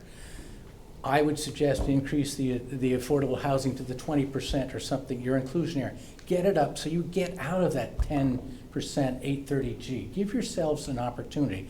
The market will support it. You haven't seen an 830G application that was really good since Avalon, and that was when 830G was at 25%. They goosed it to 30%. The economic didn't work. And developers aren't shoving it down your throat anymore because they can't make the numbers pencil at 30%. It's not the threat it used to be. So there's a margin there where you can do something more if you want to. And I would encourage you to include the affordable housing units in the communities you're developing. I really think that's important for the people who are disabled, for the people who are, the studies show it doesn't affect values if they're integrated. It does affect the developer's costs. And then I'm all over Rolf's comments about seniors. I'm in that category now. I hate to acknowledge it. I've been fighting it for a while. But having a place where you can move if you sell your house, something that's smaller, et cetera, you guys can make it happen. And you, as you said, Steve, seniors are valued. They don't consume services. They're at the library, they're at the beach, and they're paying their taxes. Yep. So keep doing what you're doing. I would encourage you to do more. Thank you, sir. Thank you. Oh, I had one other point. Sure. That I realized. Those affordable housing units that were declared in Avalon 20 plus years ago. No, that's the problem. 40 years. You got 15 years. I know. How are you going to buy those back from Avalon when those come out? You have an expiration date on a lot of all those 830G and the deed restricted 40 years. And your analysis of that should be including this depreciating asset, because you are going to have to replace those real soon. And you should be planning for that. They're doing that in Greenwich. Greenwich got the same thing. It comes off the affordable housing bill, and we just sold the deal in the one at Wilton, Avalon Wilton. We sold that one. There's only 7 years left on it. 7 years. All of a sudden, now I got market rate, the whole thing. The developers. 25%. Yeah. Boom. I just, my value's gone way, way up. And how are you going to buy that back? Right. That 40-year deed restriction is, maybe you take yours and make it 50 or 45 for your inclusionary zone. Don't make it, extend it. There might be a way to give you some leverage there. And it's not going to affect the developer that much. Greenwich wants to buy it back. Greenwich's got all kinds of stuff built, what Jamie said before 1989. If we can raise $100+ million to buy An island. Great island. which I was in favor. I am in favor of. I think it's great, but you look at this from outside, and this town can spend $105 million plus another $12 million, whatever the hell it was at Ox Ridge. Then you can afford to address some of these issues, buying out these, I mean, that's all I have to say. Thank you. Would anybody else like to speak to this application? Welcome, sir. For this topic, it's not an application. My name is Peter McGinnis, McGuinness. I'm at 22 Robin Hood Lane. Thank you. So I'm here to commend you on a great job on the affordable housing plan. I've obviously read the plan and read some other neighboring towns, and I have to say that the staff and the commission's done a lot of good work here. I wasn't prepared to talk about the more holistic thing, but there are, in addition to the fair share laws, there were also 5429, which was the TOD legislation that was within Hartford. If you think about federal realty is coming in at 13 units per acre, and what 5429 would have required is 15 units per acre for the half-mile radius around a train station, which is 502 acres. So if you can imagine federal realty encompassing 502 acres, and then let's take off some unusable land like railroad stations and that sort of thing, bring it down to 30% less, we're talking about 5,000 units around a train station. Did you read my testimony on that? That was my testimony. Oh, mine too. So that's a crazy amount of development when you really think about it, because there's only one way to do that, and that's to go up, right? So, remembering that a lot of the proponents of that kind of legislation also, come out of not-for-profits that have developers as funders. So, but that's a whole other issue. So I think the real important point here is that Darien has done a lot. I do echo Jamie Stevens' comment about going slow, take a digestion here. We've got a terrific story to tell when it comes to self-led progress. And a lot of the progress that you have all done in town here is not driven by Hartford. It's certainly not driven by Washington, D.C. A lot of it's driven by inclusionary zoning. So there was a study that was done in 2020 about housing that was developed, and I updated it for, through 2022. So you have 858 multifamily housing units that have been constructed, of which 31% or 269 are regulated affordable housing units. So that's a lot of progress. I can also mention some of the other things that the town has done. I commend you all. The plan is really solid. There's a lot of detail, a lot of action points, and I do think you've done a great job. You've exceeded state regulations on a number of things. I would also echo Jamie's comment about opting out of accessory apartments. Because that's adding density. And you might remember 2 years ago, I testified about the water system. We're all tied into Stamford, Greenwich, New Canaan, Darien, all have the same system. The growth in this region is driven in Stamford. And this is under the Water Utility Committee that has estimated population growth. A lot more growth in Stamford, but they're drawing on the same water system. So we have to really be careful, be mindful of the environment, but I do thank you all. Thank you. You're welcome. That was on the 7-Eleven application, right? Which? When you did the water study. Yeah, that's right. That was Thank great. you. That was a great thing. Would anybody else like to speak to this application? I'm sorry, topic. Do you want to paraphrase some of the written comments? That you Sure. got? As I said, we received a memo from First Selectman Monica McNally today. I'll summarize that. As you know, significant progress has been made in Darien over the past 20 years, including the redevelopment of 2 Darien Housing Authority projects. And we're now in the midst of construction of a number of mixed-use projects which will contain inclusionary affordable units. The plan as written, along with the 2016 Town Plan of Conservation and Development, gives town leaders helpful guidance and recommendations going forward. I look forward to working with the Planning and Zoning Commission and other local boards and agencies on continued progress. The 4-page letter from Yvonne Klein. As you know, Yvonne has quite a background as Commissioner for Housing in the state of Connecticut. And she talks here a little bit about, let's talk about here at the bottom of page 1, when thinking about the challenges we face as a county and state with respect to affordable housing, will this plan have the end result of increasing the affordable housing stock in Darien? What do you expect, what does the commission expect will be achieved within the past 5 years? And what, as members of the Darien community, can we expect to occur during that time? What effects will Darien and its plan have on the county?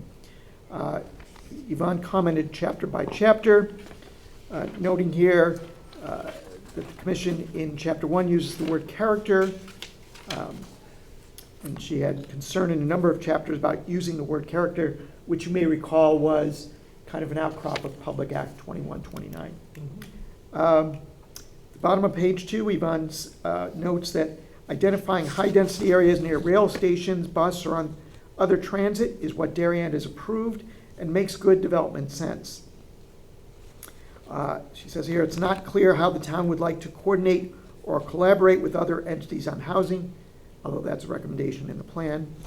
She does note that meeting the housing needs of an aging population, which a number of people have spoken about tonight, it's emphasized in this plan, but Yvonne does acknowledge that affordable housing needs affects people of all ages. On page 3, she talks about diversifying a housing portfolio, acknowledging that while it's important to note that a housing portfolio, it doesn't necessarily need to deed restrict to be a more diverse or even affordable, deed restricted affordable. It could be what folks have talked about tonight. Smaller units for the elderly, more condominiums, which wouldn't necessarily be deed restricted, but just gives people more housing choice. That's the example of where we dropped the minimum size of an apartments. The example was always like garden homes. A 500 square foot apartment is less per month than a 3,000 square foot apartment. It's kind of right. It's not rocket science. One comment Yvonne made here about proposed modifications to the zoning regulations. She notes that reducing parking, increasing density, and ADUs that are deed restricted are proven to increase housing. The floating affordable housing zone was successful and could be again. Acknowledge that work towards the next moratorium is important, and what is the plan to get there with a defined timeline of activities. Top of page 4, financing and funding of affordable housing. Good ideas in terms of the town investigating and acting on possible sources of funding. I would also suggest that the town support housing funding in state and federal budgets. Maybe I read that wrong. The town should support state and federal budgets relative to housing funding. Acquisition of land, all good ideas on page 4. Working with Habitat for Humanity and the Darien Housing Authority would certainly be beneficial to the town. That was noted on page 5 of that chapter. Yvonne includes the quotes about the town considering the purchase of sites with appropriate characteristics, such as sewer and wastewater systems, etc. Again, she refers to the vague word character and whether that talks about architectural design or the nature of the buildings around it. So that's a reasonable summary of various comments. Hopefully I reflected those accurately. The commission certainly has a hard copy. Well, we have a hard copy here in the file as well. Okay. Thank you. So going forward, we heard public comments tonight. This is still a draft plan. Do you want to, anyone want to submit anything in writing or typos, check marks, whatever you want to do with the plan, you can do that. We already submitted it to who? We don't submit this, we haven't submitted to anybody yet. So what are the next steps? The town clerk, we posted it on the town website. The next step for the commission is a decision on whether you want to have another public hearing or you want to close this hearing and either vote to adopt it tonight or meeting in August or September. As you know, the deadline was June, and the commission kind of extended it with the acknowledgement that getting public input and feedback was important. I would like to close the hearing tonight, but not vote on adopting it tonight. Vote on, have everyone can read it one more time. Okay. They have to listen to the public Yep. hearing. That's what we usually do. That's what you have a Yep. public hearing. Yep. If someone says, you should emphasize this on page 72. I mean, Mrs. Klein's got a couple of questions. Mr. Orban had a couple of questions. Mrs. Stevenson had a couple of ideas. We can put stuff like that in there in certain spots. It's not a total redraft by any stretch of imagination, but maybe it's a couple tweaks Yep. here, there, and everywhere. I leave it to the commission. Okay. We good? Would anybody else like to speak to this application, this topic? All right. Steve, You wanna speak to I would just like to note for the record that the commission did invite the town's reps, including Senators Duff and Miller, as well as Representatives Wood and Blumenthal, to comment on the plan and the affordable housing plan materials that have been worked on, and of course posted to the affordable housing plan website. Senator Duff did send his regrets that he was unable to make it tonight, but the commission did not hear from any of the other reps from the state. State legislature. Correct. I call it the state delegation. Okay, that's great. They got it. One thing, I don't know what's going on. When you send me an email, I respond from work. It keeps getting kicked back. I don't know if that's because somebody is kicking it back that's new, or something weird. But Yeah, we can talk about like that I sent you later. like, thanks, and it came back, Yeah, we can talk about that later because we've been having issues on our end as well. Oh, okay. Yeah. All right, that's cool. Is that sound like a good plan to everybody? Close the hearing tonight, and then we can vote action on it in a subsequent meeting? Yep. Yeah, we can still edit and comment and add suggestions until that vote. Yeah. Okay. Okay with me. Thank you, sir. All right, I'm going to turn a motion to close this public hearing on this topic. Amy makes the motion, looking for a second. Jim Ram makes the second. All those in favor? Aye. Public hearing on the affordable housing. Thank you. Dave, great job. Thanks. Thank you, sir. Yeah. Well done there. Next item on the agenda. Flood down information application number 431, land filling and regrading application number 530, is that 1 or 4? Remarkable. William and Jennifer Dowling at 35 Old Parish Road, proposed to construct a new pool and associated patio area and perform related site development activities within a regulated area, including minor regrading of the property and installation of stormwater management. The 1.03 plus or minus acre subject property is located on the east side of Old Parish Road, 250 feet northwest of its intersection with West Avenue, and is shown on Assessor's map number 19 as lot number 46 in the R1 zone. Jeremy, what do we got? Sure, this is an existing single-family residence on Old Parish Road, a fairly new residence. The proposal is to put a pool with a small pool terrace, a little bit of regrading, call it on the left side of the house, the north side of the house. A small part of the pool is in the flood zone. This is not a coastal property by any means. It's on Old Parish Road. So what we're talking about tonight is the pool in the flood zone, a little regrading in the flood zone, the proposed pool fence in the flood zone, and as I said, a minor amount of regrading. The property slopes gently away from the house towards, there's a brook on the adjacent property to the north. And the applicant, Andy, is here tonight. Talk a little bit about this. What we'll do is have Andy present tonight, but we're going to have to keep the hearing open because he's still working with EPC on shaking a decision out of EPC. Shake it. Well, he's got to present to them, and that won't be till August or September. We're hoping, I'm meeting with Rick tomorrow, so hopefully next week we could wrap it up. Good luck. Okay, welcome, sir. Can you state your name? Sure. for the record? Andy Sumalides, Principal and Professional Engineer with Landtech out of Westport. Spell your last name, please. Sure, SOUMELIDIS. Thank you. You're welcome. I'll be quick because it's late, so. But just to orient you, here on the west side is Old Parish Road, an existing single-family residence that was built in 2016. This orange line here you see is the flood zone.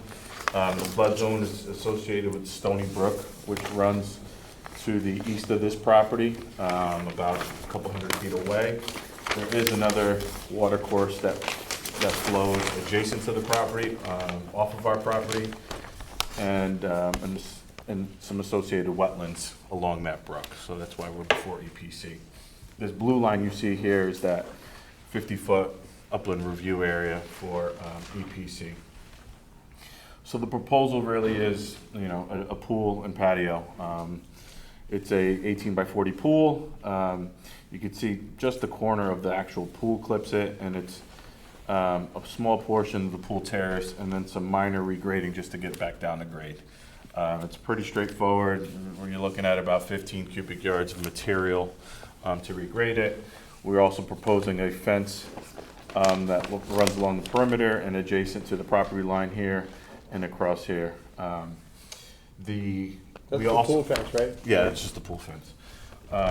We also looked at alternative sites, obviously for EPC purposes. Along the back here, the current owners did extensive landscaping along the back of this property. I mean, hundreds of thousands of dollars of landscaping, which is part of my argument with Rick tomorrow. They asked for additional planting buffer. So again, we're gonna talk through those points. But we think we've come up with a pretty straightforward plan. There's a trench drain around the whole interior perimeter of the patios that picks up and gets discharged underground to a underground detention system. Darren from DBW has reviewed the plan and has approved it. He had one minor comment regarding this yard drain and providing 2-foot sumps for sediment and pre-treatment before it goes into the Contentment system. Can you restate that again? Sure. If Rich was looking for more plants, I'm still back at that. Oh, sure. I drove by and Yeah. I can't imagine having more plants. That was one of the It's incredibly comments. well screened. Yeah, It's incredibly well yeah. screened. I mean, hundreds of thousands of dollars in plantings And they've in done the over the front past 5 and in years. the sides and in the back, yeah. Exactly.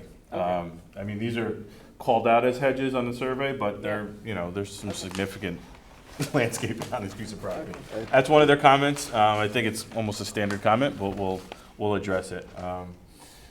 There is kind of a, not bare area, but one part of the 1 acre that they haven't landscaped, potentially, because it is pretty close to the development.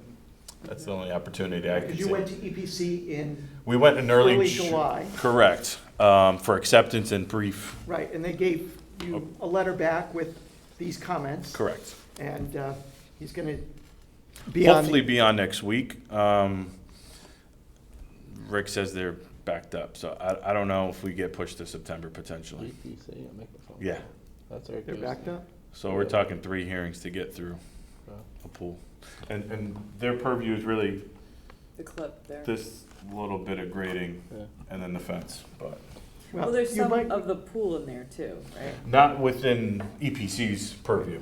Now, Oh. EPC's purview is this blue line here, this setback line, Oh, so yeah, it's a yeah, little yeah, bit yeah, in that yeah, yeah. regrading. there is a new building code with, if you have an automatic pool cover, there, Did that get adopted? it goes into effect October 1st, so that might be an Oh. opportunity for you to eliminate the fencing and avoid the whole issue of Sure. the fence in the flood zone could get, It's getting adopted. right. So That's good to certainly know. work with the building official, that might be a potential. You eliminate all the fence. Sure. So that takes a lot of the work out of the regulated area. You avoid all the flood issues, that question, Sure, and that's good to know. maybe there's a way. Can you repeat so what is the new? From what I understand from the building code, for many, many years, it's been you need a 4-foot fence Yeah. around a pool. Yeah. From what I understand, the code is changing in October, so if you have some kind of automatic cover, Yep, you might not need a fence. okay. Which becomes optional. Yeah, it's part of the code, the IRC code, the international code. The state needs to adopt it for it to be effective in Connecticut. That's what I heard also. Just for the record, we have approved pools in flood zones. Mhm. If it floods, that's on him, not us. Mhm, You know, they want to build it, we're not going to say no. But you get brown water, don't come rushing back to me. And just to point out, the equipment, propane tank equipment is all outside the flood zone. Are you doing anything with the generator and the 3 HVAC units? They're gray on here. You're not touching them? No. They're just fenced in? Correct. Okay. I mean, to me, it's pretty straightforward. They're putting in a pool. And, the last thing, did you speak to the neighbors? Did we hear anything from the Browns? The one part of the 500 square feet of the property that's not overly landscaped? From them, Yeah. they're actually very friendly with them, and they're actually writing a letter of support for us for APC to hopefully So finish not that too off in much. August, but. Got it, okay. Any questions, see. Jim Moran? No, sir. George Riley? Nope. Jeff Ball? Looks good to me. Amy Barsanti? Okay, anyone in the general public want to speak to this application? Seeing none? You want So the hearing stays open? The Jeremy? hearing will have to stay open unless, Yeah, say because of EPC. Right. right, so Yeah, we can technically. keep it open till, see, the next DPC meeting after this would be Wednesday, September 7th. Correct, So we would have to continue it to the first meeting after that, which is the 13th.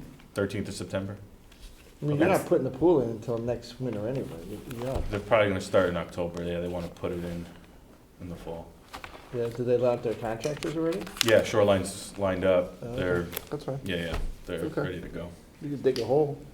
We have September 13th, it's, Sure, we, I think that works, I mean, September 13th, okay. you know, fingers So, crossed. okay, we'll continue it to Tuesday, September 13th, 7:30 PM. Let me tell you what room we're in.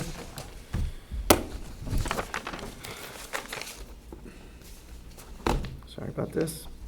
I think it's 206, but September 13th, 206. This room at 7:30. Okay. I won't be last, right? I think that's the first time I heard that date, so. you might Well, be- that's, Great Island is that night. Nice. Well, that's, What night is this? 13th. 13th. Amy might be in. Thank you. What's that? I was gonna say you're gonna be. Oh, and if you wanna talk about ADU, Westport has ADU, Yeah, oh, they do. but they use them more as glorified pool houses, truthfully. That's what we They're got. not deed We restricted. got the same thing. None of Yeah. ours are gonna be deed restricted, but that's what the state Right. wants. Okay, thank you, sir. Thank you. Oh, just for the record, it was Mrs. Barsanti's birthday this past weekend. Oh, yes, it was. Yes, I always Yesterday. make birthday comments. Yesterday. Um, Big one. where is my agenda? There you go. Jim's like, he's got the papers all perfect. That is the end of the public hearings. We're gonna go to the general meeting now, time permitting. The first item on the general meeting is deliberation and possible decision on the following. Amendment to business site plan application number 296, special permit application number 296, land filling regrading application number 409, FR Darien LLC, The Commons at Norotan Heights. Proposal to amend the commission's previous October 10, 2017 approval to allow office and medical and dental units as permitted uses on the first floors of the buildings, subject to percentage caps as would be permitted by the proposed amendment to the Darien zoning regulations, COZR number 3-2022, put forth by FR Darien LLC. When did the proposed amendments go into effect? I think The that's Sunday proposed night? amendments go into effect Sunday, July 31st, Okay. because we put the legal notice in such that it should be published this Thursday. Right. Unfortunately, if the commission were to vote on this tonight, we have it as an effective date of July 31st, but we can't get it to the paper this Thursday, it's too late, the deadline's already gone. Yeah. So we would have to push the effective date on page 2 of your draft resolution back 1 week to August, I think it's August 7th. And then the date of publication would be August. So it's just it's a typo. It's just pushing everything back 1 week. So I'd have to look at my calendar here. We can still vote on it tonight. You right? can still vote on it tonight if we have a majority, but it would take effect August 7th, published in the paper August 4th, take effect August 7th. Okay, so that's a potential. Those are two changes. That's a potential change to this document. So in everyone's packet, everyone got a red line on this guy? This big one, and then I think Fred or Jeremy emailed us the accept all changes one. Questions, comments, typos on this one? It's a little bit harder because we're changing the old amendment, the old resolution, but it's the same thing, and the biggest thing on the front page is changing the lawyers. refresh my memory, there was quite a bit of discussion earlier on the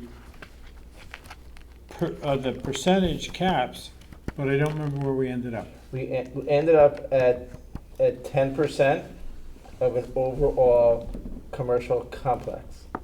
It started out at, I think, 20% for this and 20% for that. Then it went at 2020 is 40, and then it went up down to 30%. And it was of a building. We created a definition called a complex. Okay, so now they can put it, 10%, they put it anywhere they want. Correct. On the first floor. So it ends up being about 10% of something that's over 100,000 feet. Okay. So it ends up being 10,000 square feet. 10% of the gross commercial floor area on the first floor of the building complex. Yeah, and in this complex, according to the parking plans, it's 120,000 feet all in. Okay. So the first part is really just dates and typos. We fixed that chart on page 2 with all the square footages. We went over that last time, which it just changes what is actually there, what it was supposed to be there. The same thing happens on the parking regulations. Does this reflect the changes of our change parking regulations? Yes, it does. Yeah. Because we subsequently changed the parking, the minimum parking requirement. So their number actually that they were required to have, which is the last column, goes down. And so they still. From the change that was done in October? Yes. Okay, so now that's retro included in this application now? Correct. Okay. Correct. We kind of sort of knew that was going to happen. Yep. But at the end of the day, when you change parking, usually they add more square footage, and here they're not adding They're not anything. there, okay. The plans, all that stuff is nothing. All that stuff comes out. Yeah, we're talking about parking on the back end. The other thing is not in here, and then the end is just that. So it's pretty straightforward. Fred did a great job of giving us the black line. That makes it easier, so we can see everything that changes. Really, at the end of the day, it's really not that much that changes, except for on page 1 where they're asking what they want us to do, which is dental offices and medical units on the ground floor. Questions, comments, typos, scrivener's errors, anything on this one? Okay, so the only edit we have is the change of effective dates? Yep. At this point? Correct. Okay. When you guys are ready, looking for a motion to approve the new draft resolution dated July 26th as edited.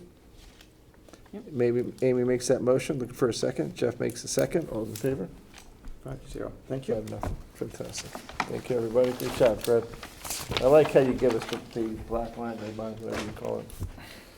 Makes it a lot easier. Okay.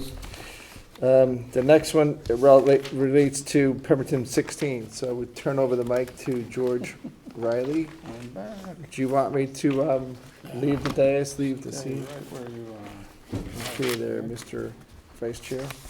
Go right ahead, take over. Okay, so having deliberated on several different occasions, June 14 and July 19, this is the product of our staff read this into the resolution. Oh, yes, okay, so we all know what we're talking about here?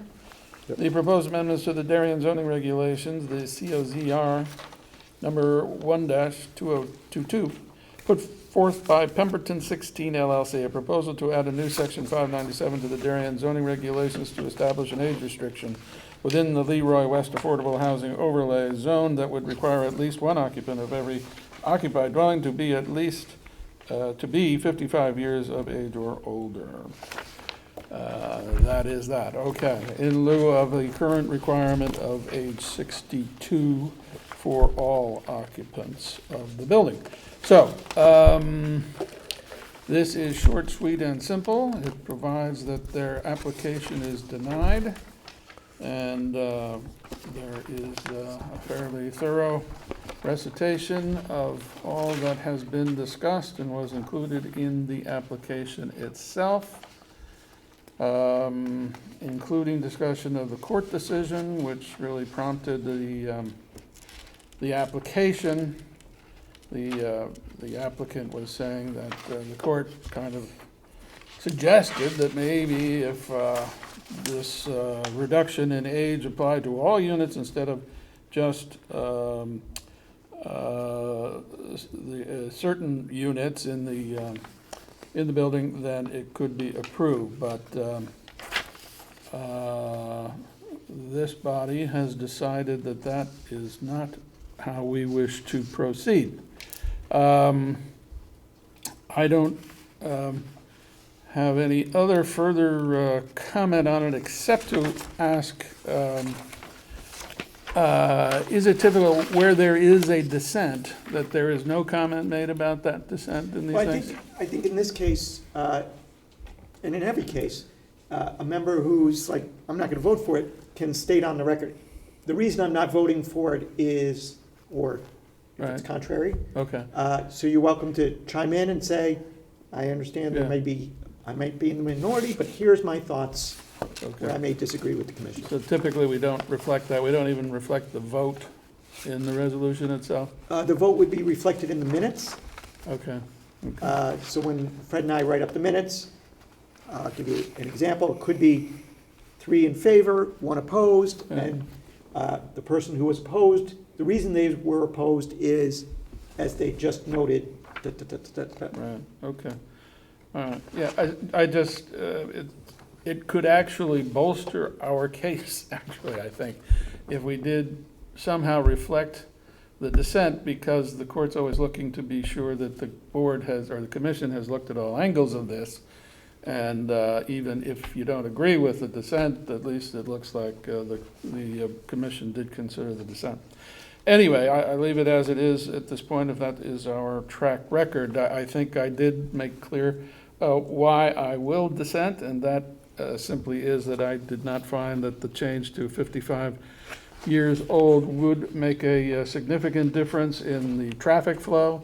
The number of parking units are available. I do have some concern that we are not abiding by the federal and state definitions of discrimination, as Maslin argued. I think those were the key points that I found persuaded me that this application could be approved without any harm to the town. Anyway, okay, so any comments, questions, concerns about the text of the resolution? Okay, then let me call for a vote on it. Who's gonna, Mr. Ball has moved it, Mr. Rand has seconded it. Any further comment, questions, concerns? All in favor of it? That is 3, those opposed, that is 1, with 1 abstention. Thank you. Okay, back to you, Mr. Jones. Thank you, sir. Next item. Special permit application number 328, Andrew Shaw Memorial Trust and Scout Cabin, 70 Old Kings Highway North. Proposal to utilize the subject property for administrative offices and overflow program used for Darien scouting and ancillary activities. The use of the main building on the property will primarily be limited to individuals and small group meetings with some exceptions. Activities are to include Cub Scout den meetings, STEM, venture crew meetings, rank achievement boards of review, merit badge, fairs, classes, adult scout leadership training, fundraising, online auctions, and operation of small scouting store. When not in use by the scouts, the applicant proposes to rent the space for limited community use. The carriage house at the rear of the property will be continued to be used as a residence. We have a draft resolution in our packets, dated today. Question, comments, and typos or scrivener's errors in this one. The only thing I would ask Fred is, with regards to the amount of outdoor storage and the length of an outdoor storage item that could potentially be there, do we account for that at all? And the example is, I drop off my lawnmower on a Saturday, and they don't have another online auction for, 2 weeks, and the that's- garage is already full. I think that's covered in condition I. Right. Condition I is All donations will be stored in the garage or the house. And that was in the applicant's letter. So the applicant came to us and said, hey, we're gonna store everything in the garage or the house. And the commission, but if it gets to be too much, the commission, you could do that out of the scout cabin on West Avenue if possible. If such items are put up for online auction at the subject property, all such items, patio furniture, lawnmowers, shall be stored in the garage. No Yep. merchandise for sale or items Also for says in pickup. K that on-site parking spaces can't be used for display or storage. Correct. So, also says that. Wasn't that one of your biggest concerns? Yes, yes, nicely handled. I would have made it a little mushier, but this is good. This is better. Mushier. You don't have to- Spell it? I think the only question, and I just read it tonight, condition E is the one that says, to minimize traffic and parking impacts, if you start and finish schedule activities and events by at least 15 minutes. Question is, do you want to require that? Because I think the wording I wrote up here says, no, you can do it better if you do that, but it doesn't require them to do that. You So don't want to police that. How do you want to police it? take that out entirely or leave it in as is? That's one I just noticed tonight. I mean, I would kind of sort of leave it in, but Okay. if it starts to get overloaded, then you can, no, if somebody complains, you have to have something that's there to complain about. But it's not like, it's not like a hair salon where they say everything's online and there's only gonna be 2 people at the barber shop. Well, the scouts are pretty much regulating every activity that goes on there. The only thing they're not regulating is the scout store. So if 10 people show up all at once, usually the week before the first scout meeting, to get their uniforms and things, that would be the only thing that the scouts don't say, our meeting is at this time, this many people. That's the only, I think the only variable, because even they would control the drop-offs. Yeah. Can I drop off the armoire? No, you cannot drop it off. No one's gonna be here. Yep. Yeah, relative to this, that's great. If I know Darien parents, they're gonna email the dude and say, I'll be picking it up on Saturday, at certain time, and they leave it outside with their name on it. It's, you don't walk over it. Scoff laws? Are you saying this town has scoff laws? Questions, comments, type, any other changes, clarifications on this one? Entertaining a motion to approve as submitted. George Riley makes the motion. Jim Rand was the Eagle Scout, weren't you? Makes the second. I was All in favor? member of Den 3. There you go. Den 3. Den 3 went extinct in the 50s. I love this guy. Oh, my goodness. Deliberative O's on the following application. The Tweedy House, okay, this was Craig Flaherty's one, right? Yeah, 94 Nearwater, that was last week, I Last week. believe. Deliberations only, flood zone prevention application number 430, land filling regrading application number 530, James and Margaret Tweedy at 94 Nearwater Lane, proposal to construct a new single-family residence on a now vacant lot, construct a new driveway, patio areas, a pool, and perform related site development activities within regulated areas, including the regrading of the property and connection of the new house to public water and sewer. This is the first house that's gonna be built on it's really a 4-lot subdivision, but it's really 5 lots because of an existing lot already there. The owner's gonna build it himself, and they're creating some kind of additional on-site water retention system that's gonna serve 2 houses, right? Multiple houses, Multiple yeah. houses. Yeah. Pretty straightforward. I think Craig did a great job. He's been with this project since the very, very beginning. Yeah. And the neighbors who were mostly affected signed off on it, which is the Kings. And they have a pool in their backyard. Questions, comments on this one? You're okay with all the fire stuff, right? Seriously? I'm good. Okay. Will staff please draft up a We'll approval? get ready for September. Okay. Any public hearings closed on December 26th? Was that me? That's what we did tonight. That'll be tonight with, the first item was 65 Pear Tree Point. You remember, that's the house overhangs the water. Wilder Gleason presented it last week. They needed variance. It's minor changes to the house, moving an air conditioning unit, constructing a deck on the 2nd level.